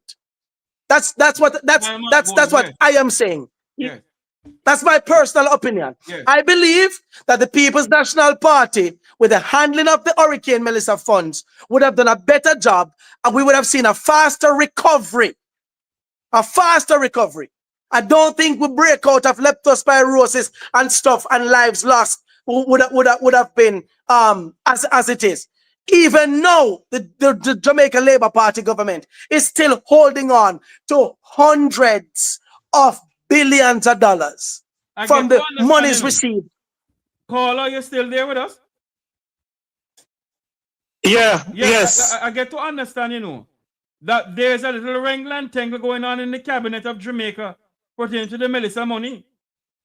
Anyway, caller, you're a member of the transport sector. What is going on in the transport sector now? The JUTC is gonna lost over $7 billion in the 26-27 financial year.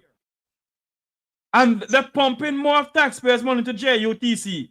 And they have managers, Marvin. They have managers for the windscreen wiper. They have managers for the nut. They have managers for the tire. They have managers for the bumper. They have managers for the indicator, for the license plate. They have managers down to the very fuel. They have managers for everything in a JUTC, So that is why JUTC is running it is running at a loss. As a transport person caller, you believe that the government should continue pumping money to JUTC? All right. The last survey we do about the government bus system. Yes. All over the world, there is a government bus system but never make no profit. That's true, yes. It never make no profit. It always lose. But if we can sit down and organize a bus system in Jamaica, we can see a plus into it. Because number one, if we have enough bus to serve the people on time, where people can know, say, okay, I can go to Spanish Town and I get a bus half hour, people will travel more and it will turn over. But all over the world, government always lose money when they come on to a government bus system or a government transportation system. Mm-hmm. But caller. Yeah. I heard Mr. Mackenzie say that JUTC in the first time in history make profit. Lie that. That's a lie. But by the way, Marvin, didn't the Prime Minister of Jamaica promise the people of Jamaica minimum wage of $30,000 a month? Are we? Yeah, man, they might get it. Of course, they might get it. How is that minimum wage not gone up yet? I guess they're waiting for the start of this. The budget. It means then we get the first one. I think mostly $2,000 will be added in the first, because it's over a period of time. over a period of time. And the idiots them forget, so even if him increase it right now to $2,000, yes, inflation plus these new taxes, you're pretty much back at square one. You're back at square one. Yeah. And I said to myself that we have to move away, Jeffrey, from this minimum wage thing. The Jamaican minimum wage as it is right now is beyond inhumane. Hi, Steve. You're on live, you know, Steve. You're on live. Hello? Go ahead, Marvin. The other night on my program, we worked out what life is like earning minimum wage in Jamaica. When we did just for the minimum wage earner, not for the minimum wage earner and a spouse or a child or children, just for themselves, the very, very basic electricity, just bus fare to get to work and from, and food, just lunch in the day, a little grocery. And rent. When we were finished just doing that, we were at a deficit. They were in a negative of $440,000. But those of you who don't know, the people in pretty much I get what 15,000, I think it's 15,000 every week, or to round it up, $100. So $100 per week. You're talking about bus fare, which is 1,000 Jamaican dollars, which is like $10 or $8 US. No, not so much because inflation. About $7 per day. Per day. So for the week, you're looking at about 35 US out of the 100 just for bus fare. Just for bus fare. And then lunch is another $1,000 per day, which is again another 35. So out of the $100 dollars per week, just for bus fare and lunch in the same week, you're removing $70 out of the 100 just to fare and that. So that and that's means just at a minimum. So that means, Marvin, all the man them who have enough girl in a bungle, me sorry for them. Cause them can't go buy nothing. And this is why a lot of the women are doing so well, advancing themselves, because I mean most of the men them here, them now work, not did they? Everybody up on the street corner. I made a suggestion when I said if I were in government, every young man, once you reach 18, you should be enrolled in the army or the police force, period. Right? But in order for that to happen, the country would have to have be generating enough revenue where we can actually take care of them. I already have ideas of how Jamaica could easily generate that revenue that seems like a rocket science for these men with their doctorates, these so-called lawyers and all these. They know nothing. They're clueless. They're clueless.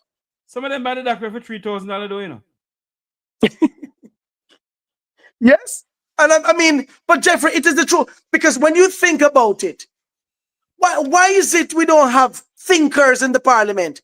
People who care. I could easily, out of a hat, think of things that doesn't involve building a massive structure and costing us billions before earning money. I have already told you of two that could generate hundreds of billions of dollars in the very first year without putting the pressure on the people. When you think of a teacher, I spoke the other night of a teacher that I know in Portland who is getting 27,000 Jamaican dollars. For those of you who don't know what that is, that's like 170 US. That's like 170 US that this teacher is getting for retirement money, pension, $27,000. Not hearing you. When Daryl done from the parliament, you You know how much amount him they get for him pension? Tell me. Couple million. Of course. And PJ was the one who set it. Again, Yes. they're all the same. But they're all the same. If you talk, say Papa PJ do it, you know. Yeah, some commercial left and not go so lie here that tell left PJ alone. No, but it is true. It is true. Because they're only seeing the die-heartedness, you know. They don't see nothing else. No, it was PJ. It was under PJ. Yes. Yeah. This country is becoming a banana republic. Yeah, man. And it is sad to know that those who have labored for decades in the classrooms have to still struggle as a senior citizen, can't even fund a simple little surgery if they need it, or buy medication if they're sick. It is sad that you're working 40 years, and when you leave, your pension is not enough to carry, and them still a care mortgage. So Yes. you're retired, you still have mortgage, you can't buy grocery. These things drive people to frustrated levels when most of these people don't know why they're living. Hold on for me, Marvin. Member Phillips, you have to go out and come back in because you haven't connected with your mic. Let me get it, Mr. Phillips. Continue talking to me, man. Let me get Mr. Phillips on the phone here. Oh, here. Okay, To all that's the okay. people who are to all the people who are here. Yes, that's okay, no, Marvin. Thank you very much. Okay, hold on for good. me, Marvin. Member Phillips, Yes, I'm here. welcome to the program, sir. How are you doing? I am giving thanks. We have opposition spokesperson and transporter, the Honorable Mikael Phillips, the member of parliament for is it Eastern Manchester? Northwest Manchester. Northwest Manchester, sir. Northwest Manchester. Member Phillips, welcome back to the program, sir. And I know you're not a stranger to this program. You've always graced us with your presence. Your take on the $2 billion that the minister need now to get some new buses. Do you believe that the $1.4 billion could have got the new buses before, sir? Well, I mean, prior to the elections and when the minister announced that he was bringing in these new buses, the People's National Party had said that we're not in agreement in spending that amount of money to purchase used buses, and that there was the opportunity to purchase fit-for-purpose buses to carry school children, especially in deep rural Jamaica. So to answer your question, we were never in agreement with these used buses.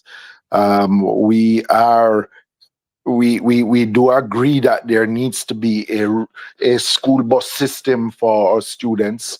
It is something that we proposed. I proposed it in my sectoral presentations 2 years ago, and also to coming with this $2 billion that is being proposed to be spent is, I did a press release yesterday saying that the minister, the government, the cabinet needs to halt the spending of this $2 billion to purchase additional buses until there is a review to look at the system that was put in place, and if it has worked, and why is it that we're not getting the students to take the buses and read the cards? Because just by the minister's admission and report, not many students have really signed up for the card and would have been using it, and with the number of students that they're carrying is lower than was projected by himself and the ministry. So there are a lot of questions to be answered, and I think instead of asking taxpayers to spend more, seeing that the JUTC is making record losses this year with more buses, then there are a lot of questions to be answered by the minister and the government that he represents. Member Phillips, has the minister provided the Parliament of Jamaica, to your knowledge, with any invoices of the $1.4 billion that he has spent before? Go again. Has the minister provided the Parliament, to your knowledge, of any invoices or any documents of the 1.4 billion he spent on the school buses that he bought before? No. So he hasn't provided the parliament or the country with any documentation. It is something that I'm hoping that the PAAC will look at. But it is without even showing us the invoicing, we know that we did not get value for money in purchasing those used buses. Are you aware of the other 50 buses that were supposed to come in January of this year? You have no idea if it came, sir? No. So we have asked also for to get an update on how many buses have we actually received, and how many it is that is in the system. The system, how many it is that they had contracted to import, and how many delivered. What we have found, is the minister likes to make loud pronouncements without really putting any thought to what he's announcing. And I am surprised. Well, I should not say I'm surprised, but I am surprised in a sense that the cabinet and the prime minister has allowed him to continue the way that he is. And why I said not surprised to a certain extent is because I guess when you have a government that's desperate for good news and to deliver something, then they will take anything. But Minister Vaz, if you don't see eye to eye to him, he refers to you as bad mind. When the only bad mind that there is really that they have no thought of what it is that they want to implement and how to implement it in a way that benefits not only the taxpayers that have been subsidizing it, but to those who are going to be using the school bus system. Because when you look at even we are speaking about the school bus itself. But remember, the minister announced an additional system of the coach buses going from Kingston to Ocho Rios, Mandeville, Maypen, Montego Bay to Savla-Mar. And those are they are not fulfilling the need that it was intended for. That even on a daily basis, the fare table is not even paying for the fuel on the buses that the buses are using. So the ministry and the JUTC, the JUT is going to see very big losses. $7 billion. No, that is $7 billion after the subvention that the government gives it.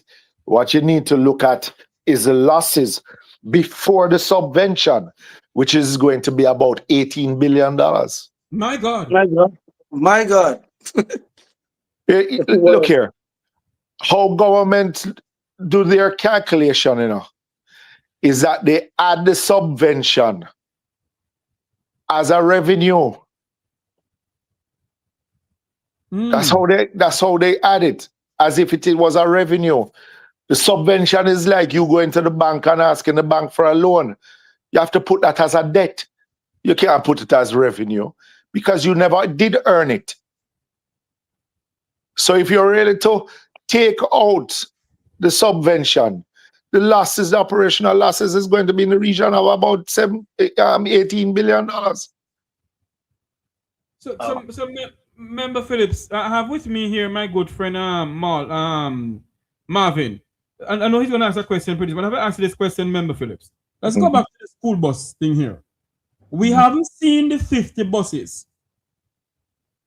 And there is $637 million unaccountable for. Are you prepared to ask the minister for that money, sir? For the people? When I get the answer for the questions we have asked, then I can answer in a fulsome way. Marvin, you have a question for Member Phillips? I mean, good evening to you, Member Phillips. Brother Marvin, how are you doing? Blessings. We're glad you never say comrade. We're glad you never say comrade. But why is it that the opposition have not yet asked for Darrell Vaz resignation and also for him to be arrested? Because it is this is not just him, but I mean this is your field. You're the opposition spokesperson for that department. Why is it we're not hearing the tough asks that this man be removed from his position, be investigated, and hopefully we get an arrest? Why not asking the tough questions? Well, the first thing is that the government have to, the Integrity Commission and other state agencies would have to be willing to investigate. Yeah, that's the first thing before an arrest can even take place. The second thing is that give us some time, because the first thing that we have to do is really to present to the country again of how badly the government has treated the transport sector, right? In the sectoral presentation, we'll be outlining it again. But the truth be told is that it's hard to, when you do ask for the Prime Minister to remove the individual and for him to be removed from the cabinet, the truth be told is that persons within the sector themselves, same transport sector that from time to time may bawl out, they remain quiet. And they accept what is given to them. Yeah, because you haven't heard anyone in the public, certainly, apart from us who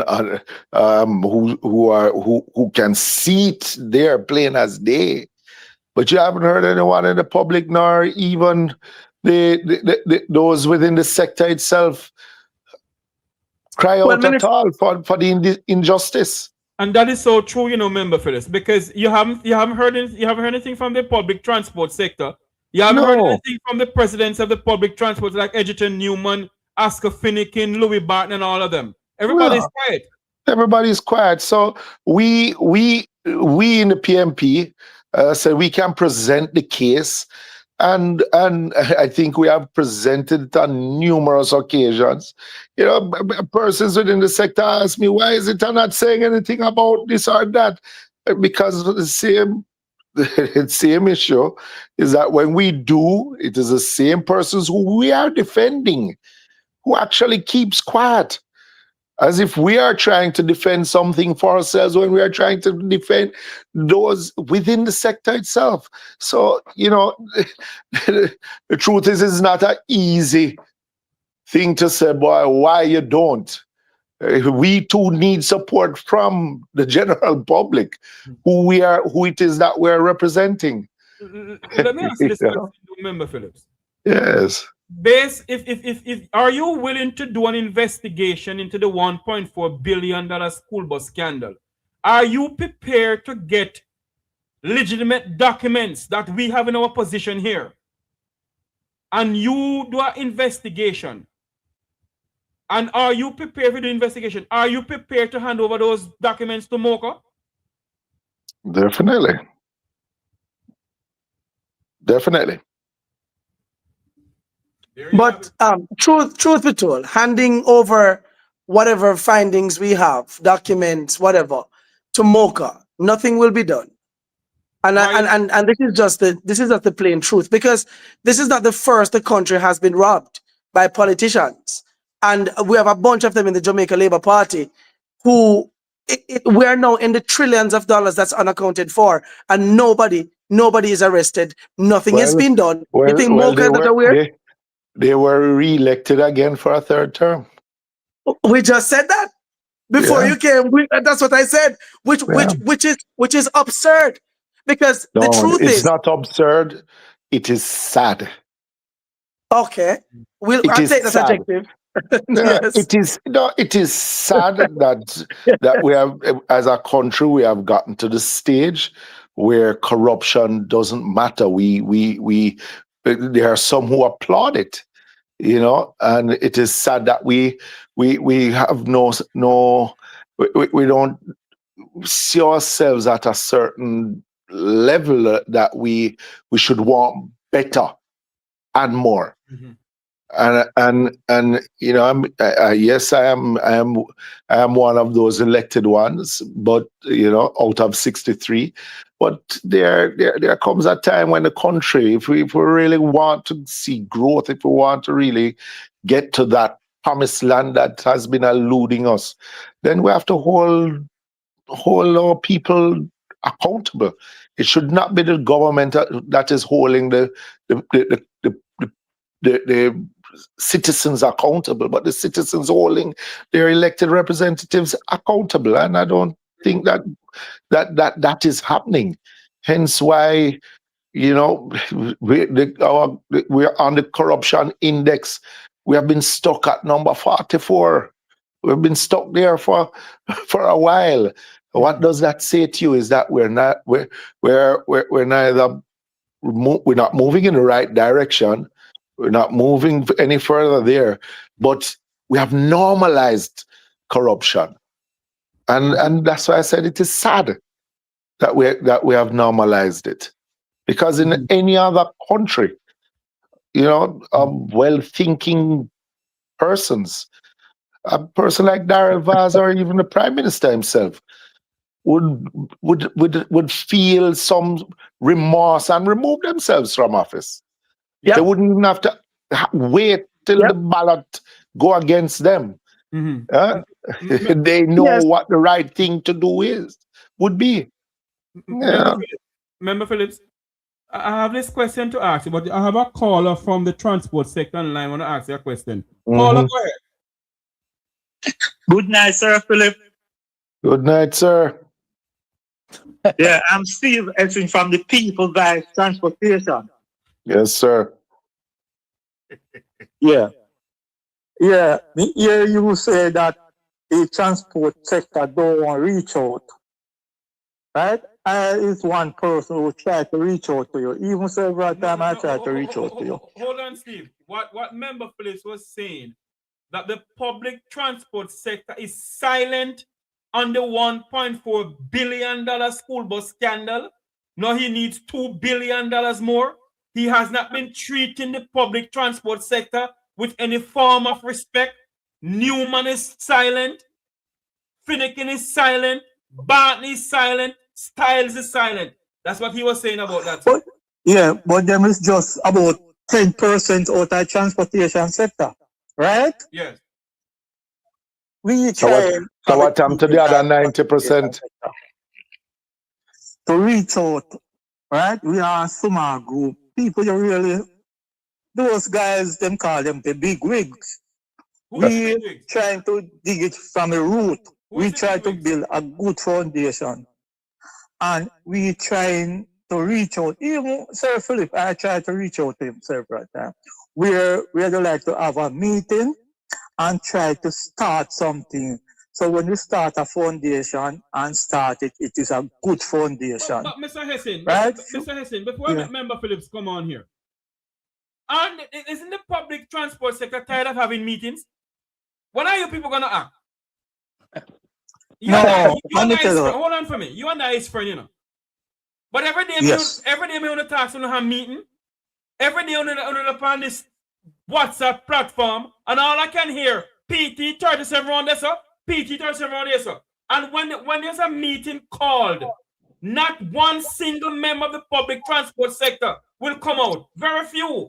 If Member Phillips call a meeting now and say, okay, we're not bring everybody together, how much people gonna turn up? Yeah, you will get several people turn up, Jeffrey. We just want the truth be told is that they don't.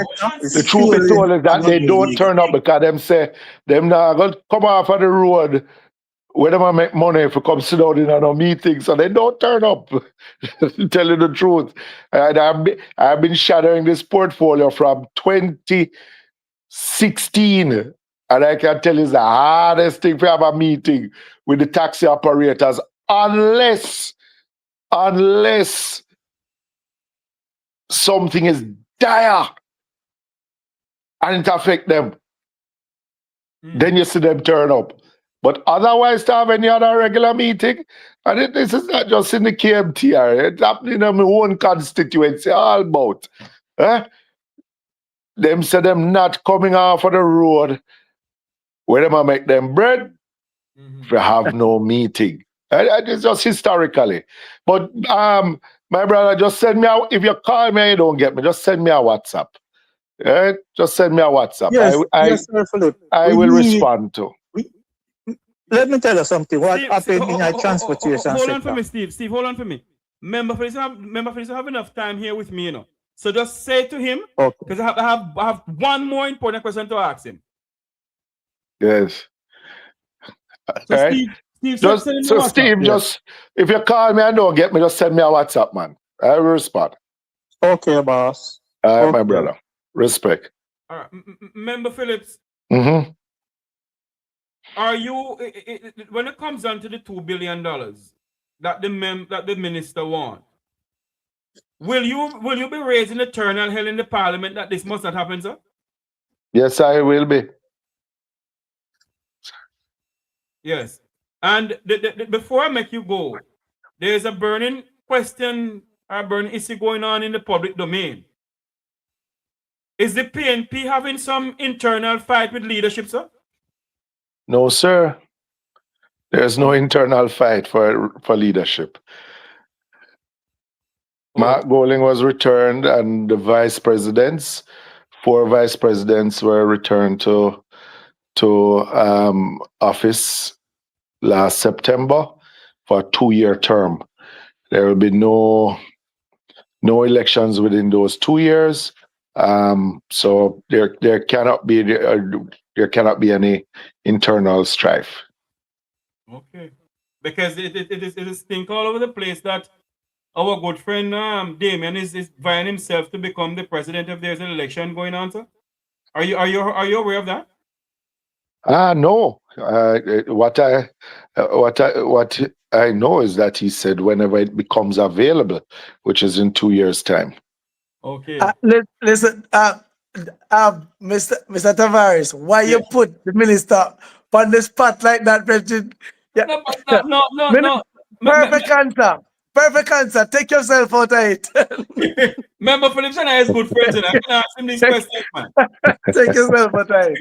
But we know, Jamaicans will tell you, if I not saw, I near saw, but something is happening.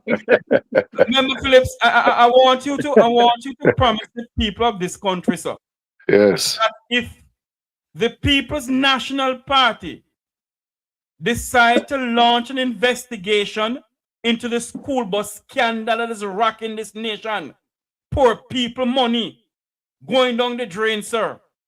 If the People's National Party is willing to launch an investigation and they're willing to have a telethon or something to launch an investigation, sir, members of the Jamaican diaspora is willing to help.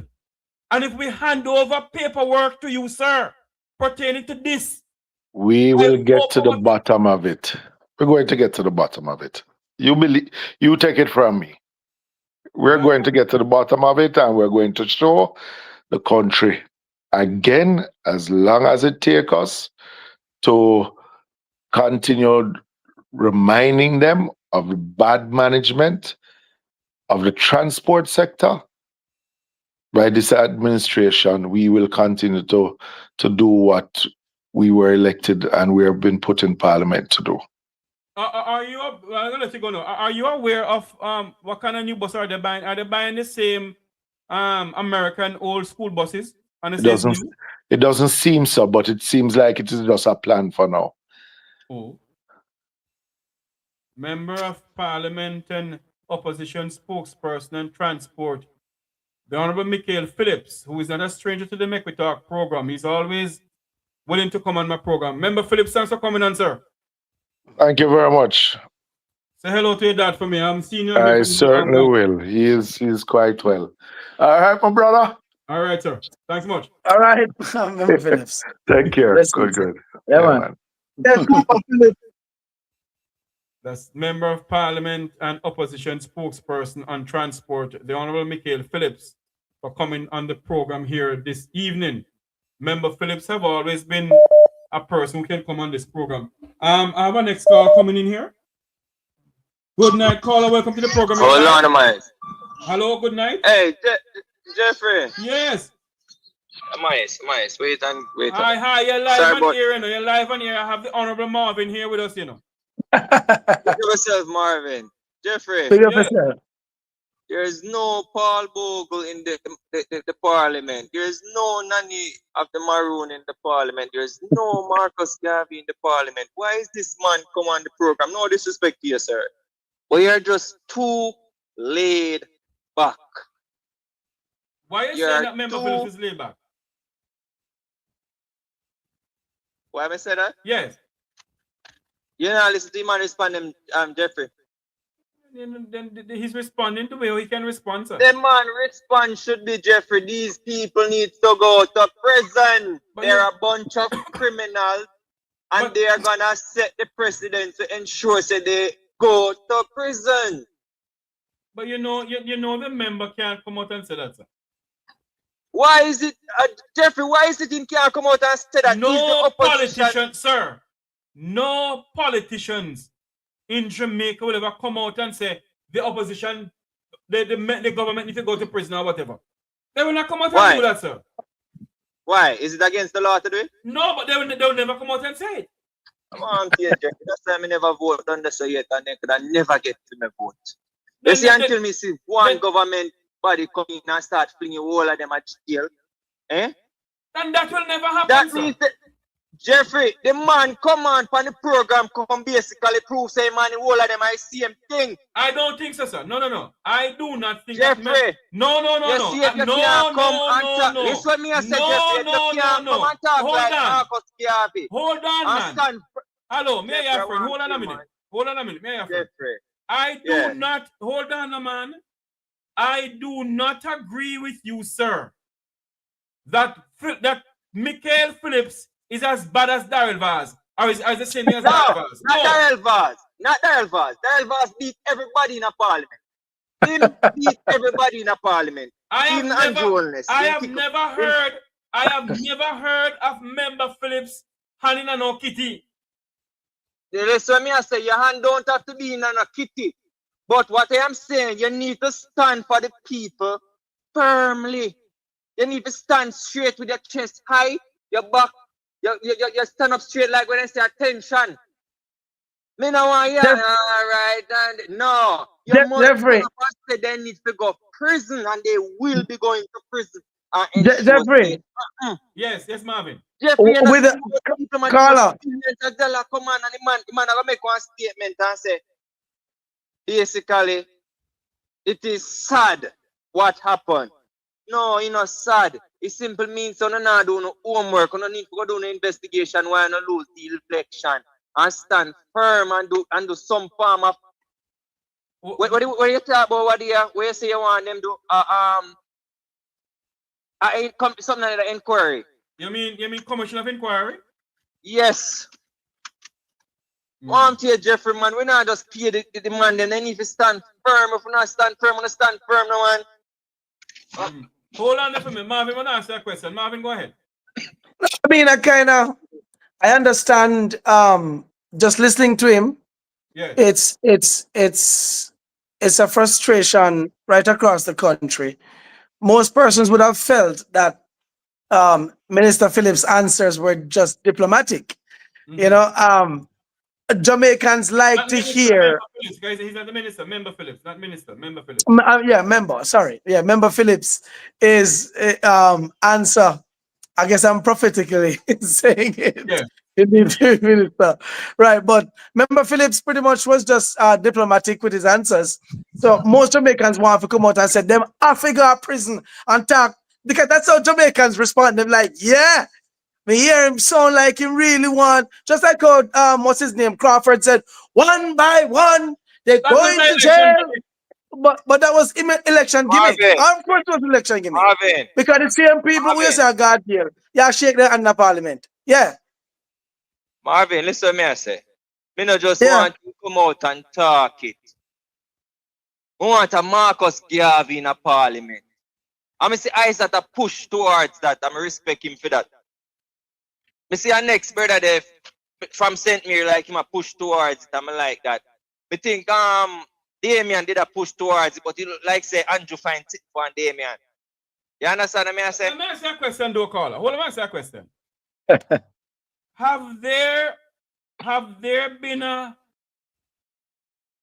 investigation launched into the school bus thing?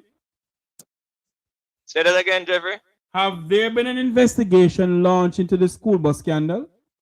That will never happen. Okay, so how on earth you expect member for this to come in and say they must lock him up? Listen what me I say. They are the opposition. Yes, right? but hold on now. Listen what me hold on now. There's absolutely no way the gentleman can come on the program if there's an investigation launch and say must lock him up. Investigation launch. Jeffrey. Yes. Jeffrey, I want thing, let me tell you something. Yes, when you're in a classroom and the teacher put a work on the board, you have 40% out of 60% or get it right and see the answer from she start right. Right? From she start put the work on the board. 40% of the people in the school are going to know the answer before she even finish right. It is clear based on what the reputable bloggers come out and show. Yes, it is clear. Well, I know, let me finish. Let me finish. In Jamaica, sir. If the law enforcement in Jamaica, sir, Jeffrey, has not launched an investigation in this, there's absolutely no way they can do that. Go ahead. Jeffrey, let me finish. Jeffrey, let me finish. Go ahead. I am saying to you, it is clear to the opposition, the opposition, that this man is taken away from the country. And they need to stand firmer than how they must stand. How they not stand firm, sir? Well, there's no investigation launched. Push for an investigation. That's why you're opposition. So if, push okay. for it. If you push for the investigation, hold on. Even if you push for the investigation, sir, is the government must say, okay, there must be investigation, you know? Well, guess what, Jeffrey? You have some people that will willing to pay for the investigation to be done. Documents, when you ask the documents at Jamaica, you will get even then take 60 days to give you. And if them not push for it to happen, the opposition need to start taking it to the street. We not just pay on if we just sit in the parliament alone. If we not get one who want to come out to the street and make we sit down and work, we not just pay on if we sit down on the backside alone and push paper. Jeffrey, over the years, that's all me see. They have been sitting, asking questions, asking questions, my brother, and done nothing now. My brother, Jamaica has 2 diatribes in the parliament, you know. Say what? Jamaica has 2 diatribes in the parliament. You know who's the 2 diatribes? Talk to me. Then if you're upon the wall, and then who the 2 diatribes? No, me want you to talk to me because there are people that's listening that want to hear. So talk. No. You don't know who the 2 diatribe is? No, me don't know. Tell me. Oh, Lord. Marvin, tell him for me. No, man, tell me. Tell me, man. Marvin, tell him now.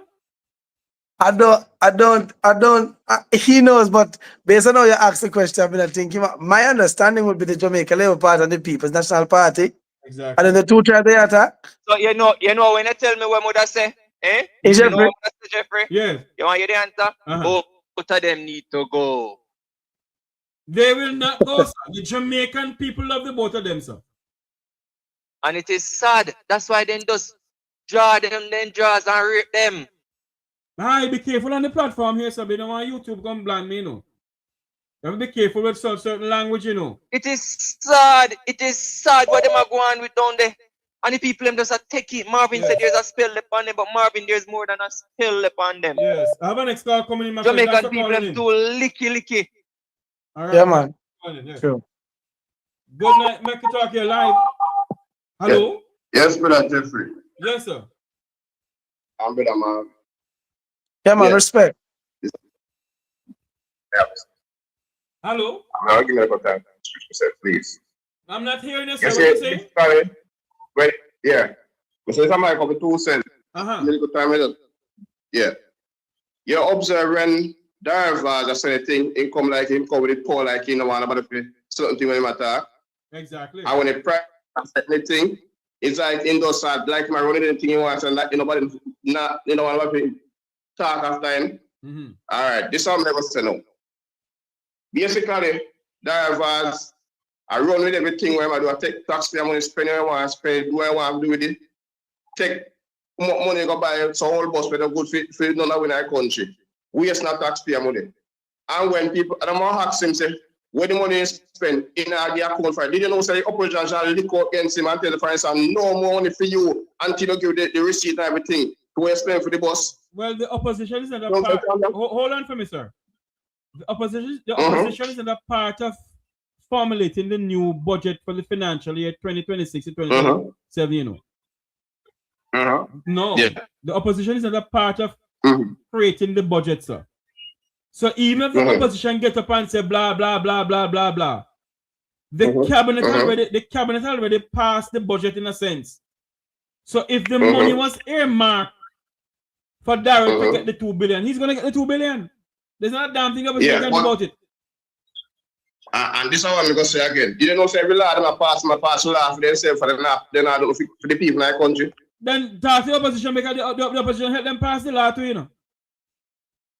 Yeah, that means that when they come in law, when they write the opposition rebut country and say, no, we don't agree with this because it not benefit the people of the country. But that is what we are talking about as well. The opposition, when they ask, Marvin, you ever watched in Parliament yet? Is this for the pencil? All in favor? Aye. The eyes up. You never hear me yet. You never hear me yet. Let's say no again right away. No, at the end of the day, look on this again. All right, look on this again. Look on even the Prime Minister wife, maybe the speaker and the host. That's not the first place now. You know, anytime the Prime Minister do anything wrong, his wife will pick up female. Then that's not happening at all. Listen to me.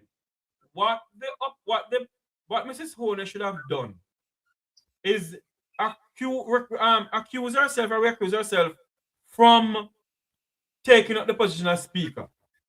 There's absolutely nothing the opposition could have done. If the opposition even rebel against it, the majority of the parliament have the last say. Right. So all right, they're going to explain. They're going to take. I listen to you. I know where you express yourself and talk. I like how you take people talk. But listen to me, you think from this government coming to the country, I know I'm in 3 terms. I agree with that. And people put him back for him there. You think the same thing coming in might do good for the people of the country? Yes, man. He do excellent work, man. He give them, hold on, man. He give them road. He give them highway. He give them high taxes. He give them everything. Them want him to he do a good job for them. He give them house. All right, I'm going to tell you something again. This is how it is. You see the money I take from the housing trust. Every year they take money from the housing trust. Did you know saying that the people are going to benefit from it? And then poor people can't buy what want. They can't buy one. They can't buy one house. The PNP not do it too? You want them do it? But this one worse than all. You want them do this one worse than all. Are you aware? Are you aware? I mean, I can't nobody name. Are you aware? Hold on for me. Are you aware of a certain political party in this country and a certain prime minister under their leadership? $10 billion of taxpayers' money from the NHT was taken away. Which is wrong. Hold on, no man. It shouldn't be like that. Hold on, no man. Right. Let me tell you, no man. Hold on, no man. $10 billion was taken out to do certain things. He never done. And the 10 billion never returned. If I think I know they rob the country, they make a slight mistake. So when you think about it now, they must take much money to benefit the poorer class of people. So what the benefit we got the people with the poorer class, what the benefit with the poorer class will get with the long run? It's like them are rich. Ask the poorer class and then put them back in there. But you know, say I hear one person something for the next show, you know, which you can call a 100, you can't call a name. And our lady say one thing, I may think about the same thing, I may call Andre and say things. It's like something wrong, brother, because the man buy my KFC, give people money. I walk on the road, I give people book. When I never see no different government ever do. It's Then like being hold on. captured by people. Then That's the what I'm two- saying. And the banana look into him. The two of them, the two of them give them case, yeah, Corey Donkey give them an enemy. Yeah, that's what I mean. Look at it. Look at enter for instance. With the 18 baby. And the same prime minister in power now. Only look up and the man that talk about whatever the man to make him resign and all them something there. Whatever Andrew Holness is doing, you see, he must continue doing it. Because 1 p.m. So something wrong, daddy. Something wrong. Something wrong, man. Something wrong. We can't. Look at the. Me have dig your foot. One more thing. Look at the gas at the time when the people them start with the gas when the gas they go up. And you show someone people go and say, and look at what somebody I do and about now go to push for him. Something wrong, brother. You man get sorry, brother. But I go tell you lie. You man get sorry, brother. Anyway, you someone else at talk. Can't we take the car and thing, brother? But we need the taxes change a bit of Jamaica people, brother. It not go on good. In our country not run good, brother. Not run good at all. I mean, please. Thank you very much. We are Jamaican, brother. In our run good. In our run good, brother. All Take right, yourself, man. brother. Thanks for Bless. calling in. I'm big Marvin for us, All right, thank you. yeah, man. Bless. Yeah, bless. The person Respect. Thank you. The person in the chat room asking for the number. On the number on the screen there. Jeffrey, Hello, I need to run leave you now. You have not leave me now? Yes. Hold on, Marvin. Good evening, Yes. Good evening. Hold on, Marvin. All right, I know I just heard that tail end with Marvin saying about to leave. So I'm gonna keep it short and sweet. You say after September 3rd, Jeffrey, I think I had PTSD. You have what? From watching the election. PTSD. No, I mean, I live in Jamaica. I live in Jamaica. Jeffrey, I had to take a sabbatical from listening to you, Lonesome, and come and say for almost every day you're on, or you have your clips out and so forth. I want to show what is going on in Jamaica and then still vote them back in. Jeffrey, I actually swore off Jamaica. I'm actually calling to one program and say, if anybody from Jamaica who is like a labor right family or friend of mine, then better not ask me for the money, you know. Then better not ask me for the money because seeing that you don't want to choose Jamaica, go right ahead. And ever since they made that decision, bang around left, right, and center, scandal after scandal, the natural problems hitting it, the earthquakes and whatever not. And it's like Jamaicans can't wake up. Me choose Jamaica. Send something to me, Zell, no? Zell work in Canada? Zell work in Canada, Marvin? Not that I know of. Cash App work in Canada? Me no Cash App work guys. When you're Not sure. PayPal. for the phone, I call them, I can tell you how to send you here. PayPal. Yes. Yeah, man, I look in a donation for the Mek Wi Talk program. No, you know what? But you know another problem is too. You know why you not get the views like certain people, Jeffrey? Because you are down the middle and you are saying that Jamaica is where it's at now because of both political parties. I didn't see the person writing and saying that your context matters and if you talk about specific things. Every single decision up until this point in time, it wasn't JLP alone. PNP had them hand. When I was growing up in Jamaica in the 90s and early 2000s, there were scandals under the PNP as well. People don't remember Operation Pride and others. No, man. So let us not kid ourselves. Hold on, Mikael. You can't talk those things, you know. Because Jamaicans believe that the PNP is squeaky clean. You see? The two political parties, them believe, majority of Jamaicans believe that Jamaica get to where Jamaica is under Andrew Holness alone and make a sad mistake. But do no history. Yeah, that's true. You know, and I will keep it short again, you know, but before Marvin has to go. But you know what people need to stop with as well too? Michael Manley has been dead this year 29 years. And I still talking about Michael. Was in the 70s. And they still talk about, oh yes, because of Michael. Listen, Michael Manley time come and gone. The PNP of today is not the same PNP of yesteryear. Yeah, and Marvin, you make a very good point as well about older people. My parents are in their 60s and 70s respectively.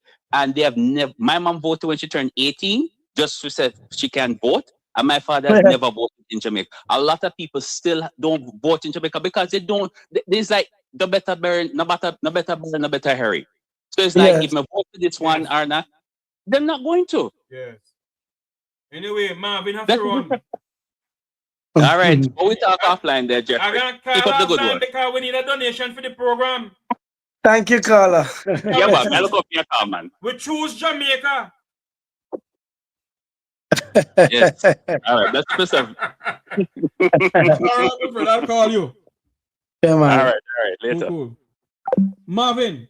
Rob, Yes. I know you have to go, so I'll keep on staying, but you have to go. So talk to your people when you're going, and talk to us about this. Yeah, I mean, I just want to say a special thanks to you for the opportunity of being on your program. To pretty much help shed some light on the matter. But unlike Member Phillips, I do not plan to be diplomatic in my approach as it relates to Darrell Vaz. All I can say is that we're going to be the resistance, and he should be prepared. The entire country should be prepared, because we're not going down without a fight. This man, not only him, but the many other persons who have robbed the country, all the other sectors, all the other offices, persons who have been complicit, they must pay for their crimes. The country cannot continue like this. And at some point, you just have to make a stand and stop the talking. You understand what I say? No more talking, and we have to act, Jeffrey. I know that you're there, you're a powerhouse, you're a no-nonsense person, and I crave the support. You, the Rattigans, and all the other persons who are out there that have been doing a tremendous job in exposing the nastiness in this country. And whatever support we can, we're going to take it. Yeah? Whatever support we can get, we're going to take it. All I want is for persons within the diaspora, as I said before, nobody know why you send the money. Not send the money, but call your family members back home and ask them to be a part. Listen out for this noble stand that we're going to take, so that Jamaica can finally get rid of politicians who have been robbing and raping this country. All right. So thank you so much for being here. One love. Let's stick together. We're stronger together as a people. Bless you. Yes, man. One love. Thank you very much, Marvin, for coming on my program. Bye. Thank you so much. And I hope this can be more than a one-time thing. I hope we can talk off here, so we can do to make it work more. I come on your program, you come on my program. No problem. Yes. That's Marvin All right. there. One All of right, Jeffrey, Jamaica's one love. outspoken bloggers Yeah, who man. continue speaking truth to power. Marvin, thanks for coming on, my friend. One love. All God right. bless. Good night. One love.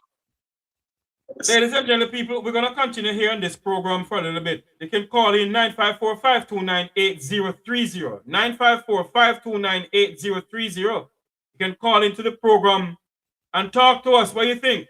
Majority of you are saying that the PNP is different from the Jamaica Labour Party. Call into the program and talk to us. I'm willing to take your call. I mean, we can be civil in what we're talking about. 954-529-8030. That is the number to call into the program. Call us and talk to us. 954-529-8030. We had there are two mix up. We had Marvin online earlier on, and stay with us until opposition spokesperson on transport, Mr. Mikael Phillips, came on. I asked Mr. Phillips if he's willing to take any documents that we have here in the diaspora and investigate this $1.4 billion school bus scandal. He said yes, he's willing to do so. In any other modern democracy, either a commission of inquiry would have launched or an investigation. And this man have the nerve and the narrative to be asking the Jamaican people for $2 billion more to go and buy new school buses. You got $1.4 billion last year. You went to China. And when you want to do in China, the Chinese tell you no. Then you went to the United States around junkyard. We know all the junkyard name, We know all the shippers' name. You use $1.4 billion of taxpayers' money to buy some old dilapidated school bus. And you have the nerves and the narrative when we asking the question about we bad mind. Look at you. You have no class. You're classless. And you have the nerves to be asking the Jamaican people once more for $2 billion more to go and buy some school buses.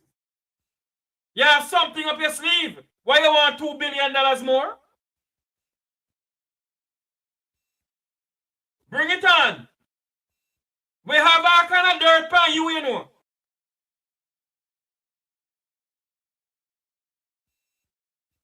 You think we don't know where they're going with?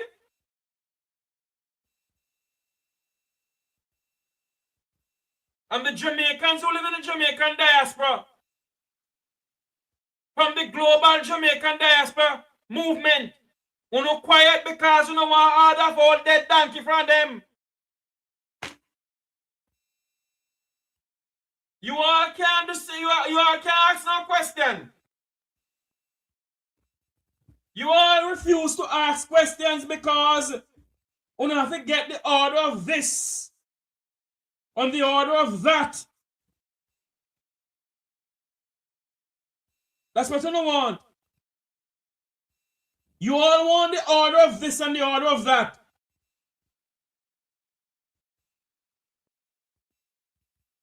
Well, better wake up in this country. We better stand together in this country and demand accountability. We must demand the government of the people, for the people, and by the people.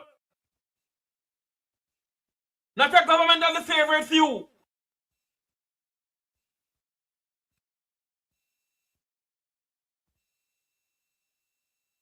We, the Jamaican people, must say no more to this Minister of Transportation and every single taxi. Hold on there for me. Every single taxi and bus operator in this country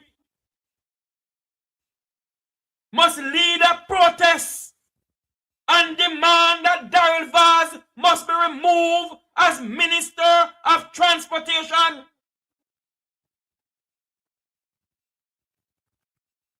Daryl Vaz must not be seen in any ministerial position in this country. The Jamaican people must stand up and say, no, we will not agree with you giving him $2 billion more of taxpayers' money. Enough is enough.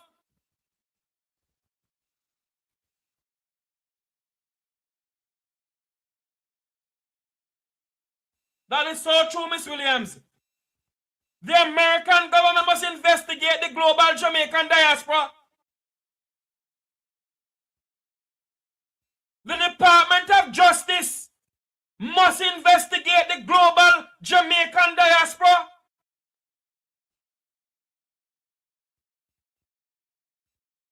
And the Department of Justice must investigate Daryl Vaz. How did this money come up here to buy these old dilapidated school buses? Where the money come from? How it come up?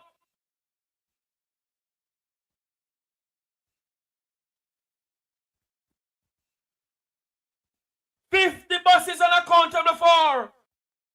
$637 million is unaccountable for. Where is taxpayers' money, Daryl Vaz? You think God's sleeping, Daryl? Your day coming. Somewhere in the Bible it says, the sins of the mother and father shall follow to the third and fourth generation. Daryl Vaz, you're dealing with poor people as if they are nothing. The Bible speaks about poor. It's somewhere in St. Matthew 25. Or St. Matthew 5. Daryl Vaz, the Jamaican people may not get justice from our justice system. But let me make something clear to you this evening. The Jamaican people must get justice from Almighty God for what you have been doing to the people of this country. Daryl Vaz. If it was something like a modern democracy, you're going to prison.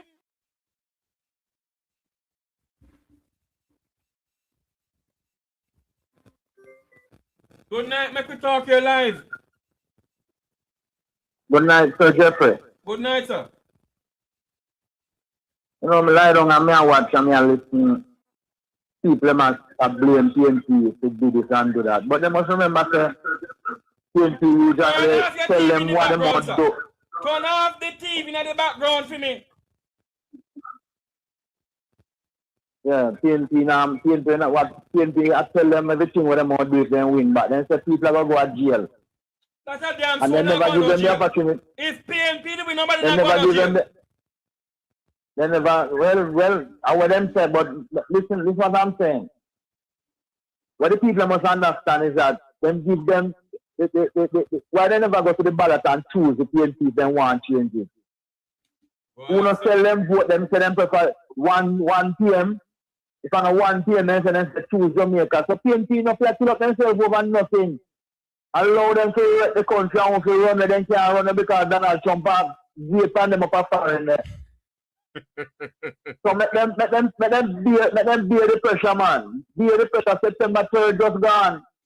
Pressure must start doing it, sir. You understand me?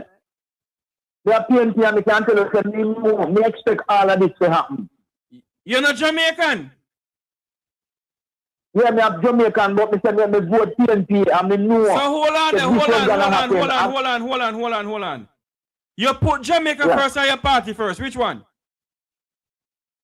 Jamaica first, man, but not the Jamaica first where them vote for now. No, me know what you talk about. Yeah, man, me understand you. You understand, man? Not the Jamaica first where the Jamaican stupid people them vote for. Because them sit down. Remember, you know, Andrew Wilson just coming up for a while now. He's been there going 10 years now. So everybody see what they were doing all along. And then vote for the continuation of it. So what them want the PNP to do, tell me. Maybe you can advise me. Well, the People's National Parties have been doing something, you know, but I think the people they want them to do more. Well, they want them to do more than should have voted for them. And I can tell you, Jeffrey, most of these people where you say, I call for the PNP to do this and do that, you know, either they never vote or they never vote for PNP, then vote and not vote for PNP. And not vote for the changes, then vote for 1 Jamaica and then vote for 1 PM. You understand? So, let's go wait and see what is happening because a lot of them, right now, you have some people on social media that then take on PNP like their PNP around the country. Then blame them, then start to nationwide themselves start to talk about, instead of them talk about East Canada and the direction where we are going, them have time spent on Damian Crawford and everything. So, what we really want? Good question. We have this big tax package coming up. You know, hear nobody at talk about it. More than them are blame PNP. You just want to say? Yes. I don't know. Because they lie down and laugh to myself and I say, well, September 3rd just gone, so we don't know what they want. Nobody knows what they really want. So, it's time for Marvin, you know, me really would have support him, but me can't tell you a few Jamaicans are going to go out there. So nobody not care. One thing I can tell Marvin do, you know, stop taxing or give your life for Jamaica, because I will not give my life for Jamaica. Nobody not care. Nobody care, Jeffrey. Nobody don't care. Yes, all right, I want to ask this question and I want the people who are texting to tell me. If it was the PNP government cannot do this, you think the Jamaica will lie down quiet, sir? No, man. Hello. The Jamaica Labour Party, led by Andrew Holness, would have march from Negril Point to Moran Point. And you have to fire burn at the poor corner of Jamaica. Remember, PJ Patton just announced them or increase gas tax, and when them burn down Jamaica. Yeah, man. It starts from the University of the West Indies. I have never seen in all my how many years on this earth and in our country, Jamaica, I have never seen a protest so well organized. In less than an hour, the 14 parishes start burn. You remember? Yeah, because me couldn't go work that day. I could not attend work, I have to stay home. I got caught about the University of the West Indies. I have a Look what all these. So I come down Hope Road. Look what all these ministers going on with. Darrell Vaz, the Prime Minister himself, Christopherson. Look at what them are doing. And it's like that you don't hear the private sector talk about it. But you know something, sir? Every single day, we come on these programs, whether it be Rattigan program or other people program, Andre Stevenson and others. And we have been hammering to the people of this country what is going on. And the Jamaican people sit down and do nothing about it. One of these days, all I will not tired for chat. Here one man talk about we don't have no power and we don't have no in a parliament. When they want PNP to do number one, if they walk them out in the parliament, they are bullying them to shut them down. Hold on for me now. What the People's National Party need to do is to learn the standing order. And don't allow the Speaker of the House to be shutting them up like that. And that is why that is why I know my good friend Isaac Buchanan will be going through that standing order and stand up against her. One thing we want the PNP to do is to keep a lot of press conferences. Talk to the people them. Go on program like yours. All of these bloggers who are always out there get them thousands of views. You understand me? Because, I mean, the parliament are not for them. The parliament are for Andrew and his wife and the JP people. No. The parliament of Jamaica belongs to the Jamaican people, sir. No, but the Jamaican people you understand. You understand what me have said. Me understand, you know. But the Jamaican people believe that all of these politicians are their demigods. And I tell me just honestly, me sit and say, me just have to smile and I watch the country crumble. You listen right time and the economy. Yes. At the time when I tell you what is happening. Yes. But and it seems like the Jamaican people do every year. They only have time to talk about PNP to do this and PNP to do that. They talk about GLP to do this and do that. What the Jamaican people they love to talk about, sir, is who Andrew they with, from who Andrew no they with. Who mark this and we mark that. The Jamaican people don't have no time to listen to Ralston Hyman. They love the gossiping and the sauce. They can't tell them have a tsunami coming. They have a tsunami coming. There are more than tsunami coming. And who can run well? I don't know where they all go because they can't go Donald Trump because it's better to freeze them.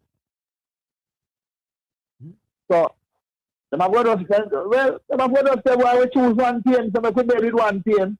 We choose Jamaica. Why Jefferson serious times coming ahead and we do it.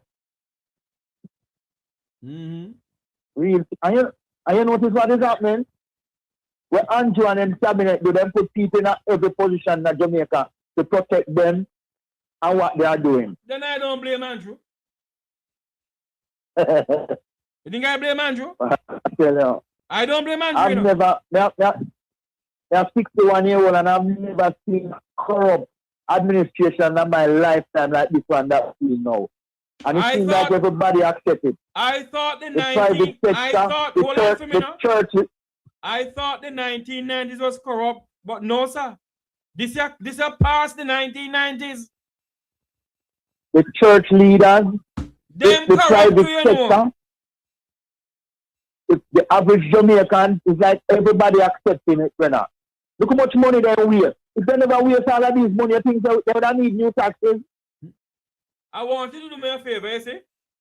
You say you're 61 years old. You have grandpitney did that video.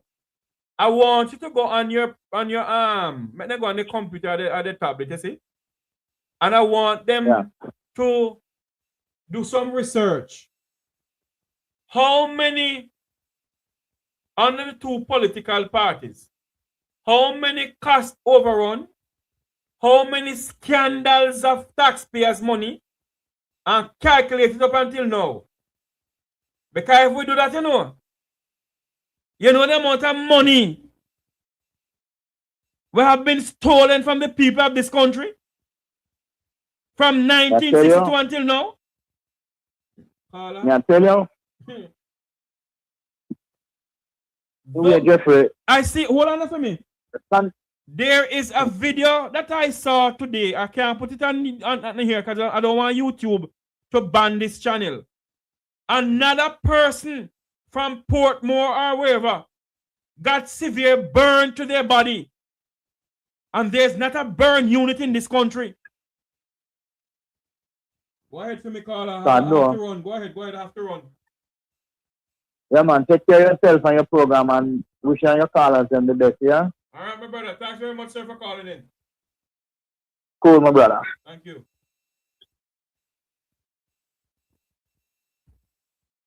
Ladies and gentlemen, people, I want to say thank you all for coming on. Thank you all for being a part of this program. And as I leave the program this evening here, tonight here, as I leave the program here this evening, I want to say this to my fellow Jamaicans.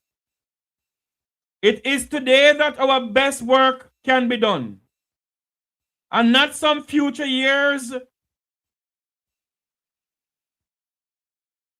Let me read this again. I'm sorry.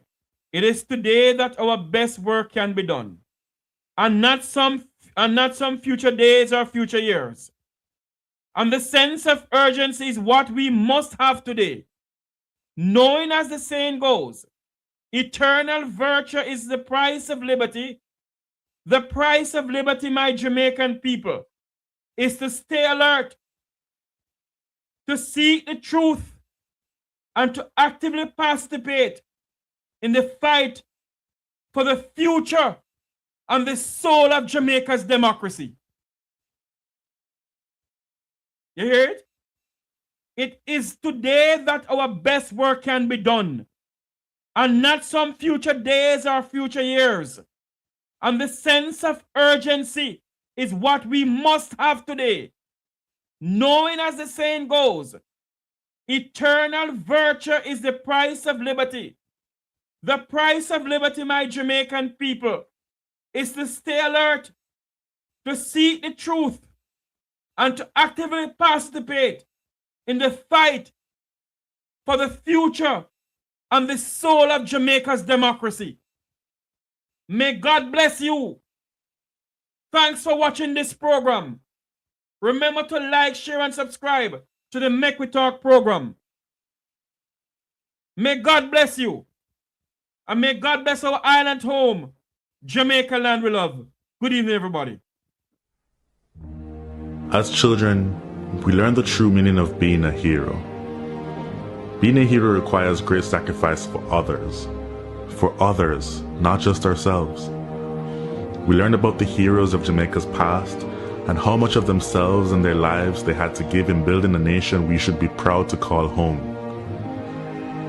They believed in a Jamaica that was more than just a country, more than just an island, more than land surrounded by water. They believed in a dream of a free nation of people, a nation built on the foundation of their sacrifices, a nation of many people working as one, a nation that would continue to produce legends and nation builders that serve towards that vision. As children, we were also taught the national pledge, a solemn promise, an undertaking. I would like to believe Sir Hugh Sherlock, while writing this pledge, understood the vision and dreams of our heroes. It's clear being a hero is too much to ever ask any one citizen. Luckily, the pledge does not require heroics of any of us. It merely asks that we honor our heroes by striving to advance our nation and ultimately inspire the world, like they and many Jamaicans have done. It's important we remember those words. These words.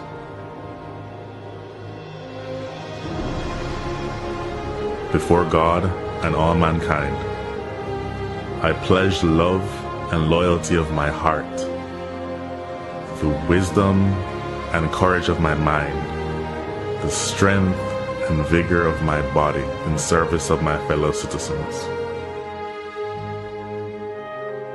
I promise to stand up for justice, brotherhood, and peace, to work diligently and creatively, to think generously and honestly, so that Jamaica may, under God, increase in beauty, fellowship, and prosperity, and play her part in advancing the welfare of the whole human race.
If you are like me, a Jamaican born and raised on this land, maybe you will remember saying those words, singing that song in a classroom or some general assembly.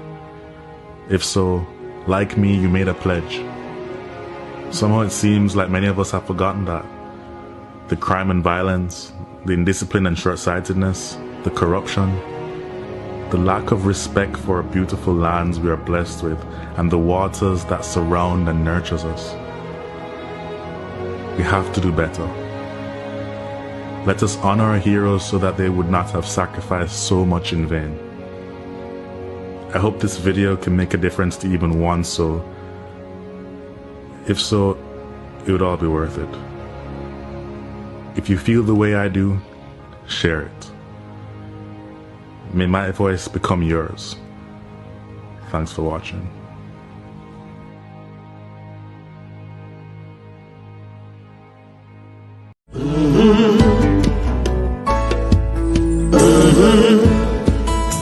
When the game gets rough and this life just seems so tough, Mek Wi Talk, my people, Mek Wi Talk.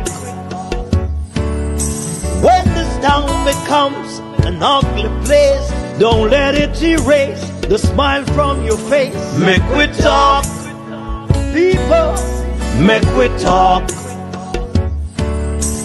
Conversation is the key, a guiding light for you and me. Spark a talk and you will see. Conflict solver A to Z. World leaders master the art of self-defense just by talk. So people, Mek Wi Talk. Hey, we're living in a world that on ourselves we must depend. Mek Wi Talk.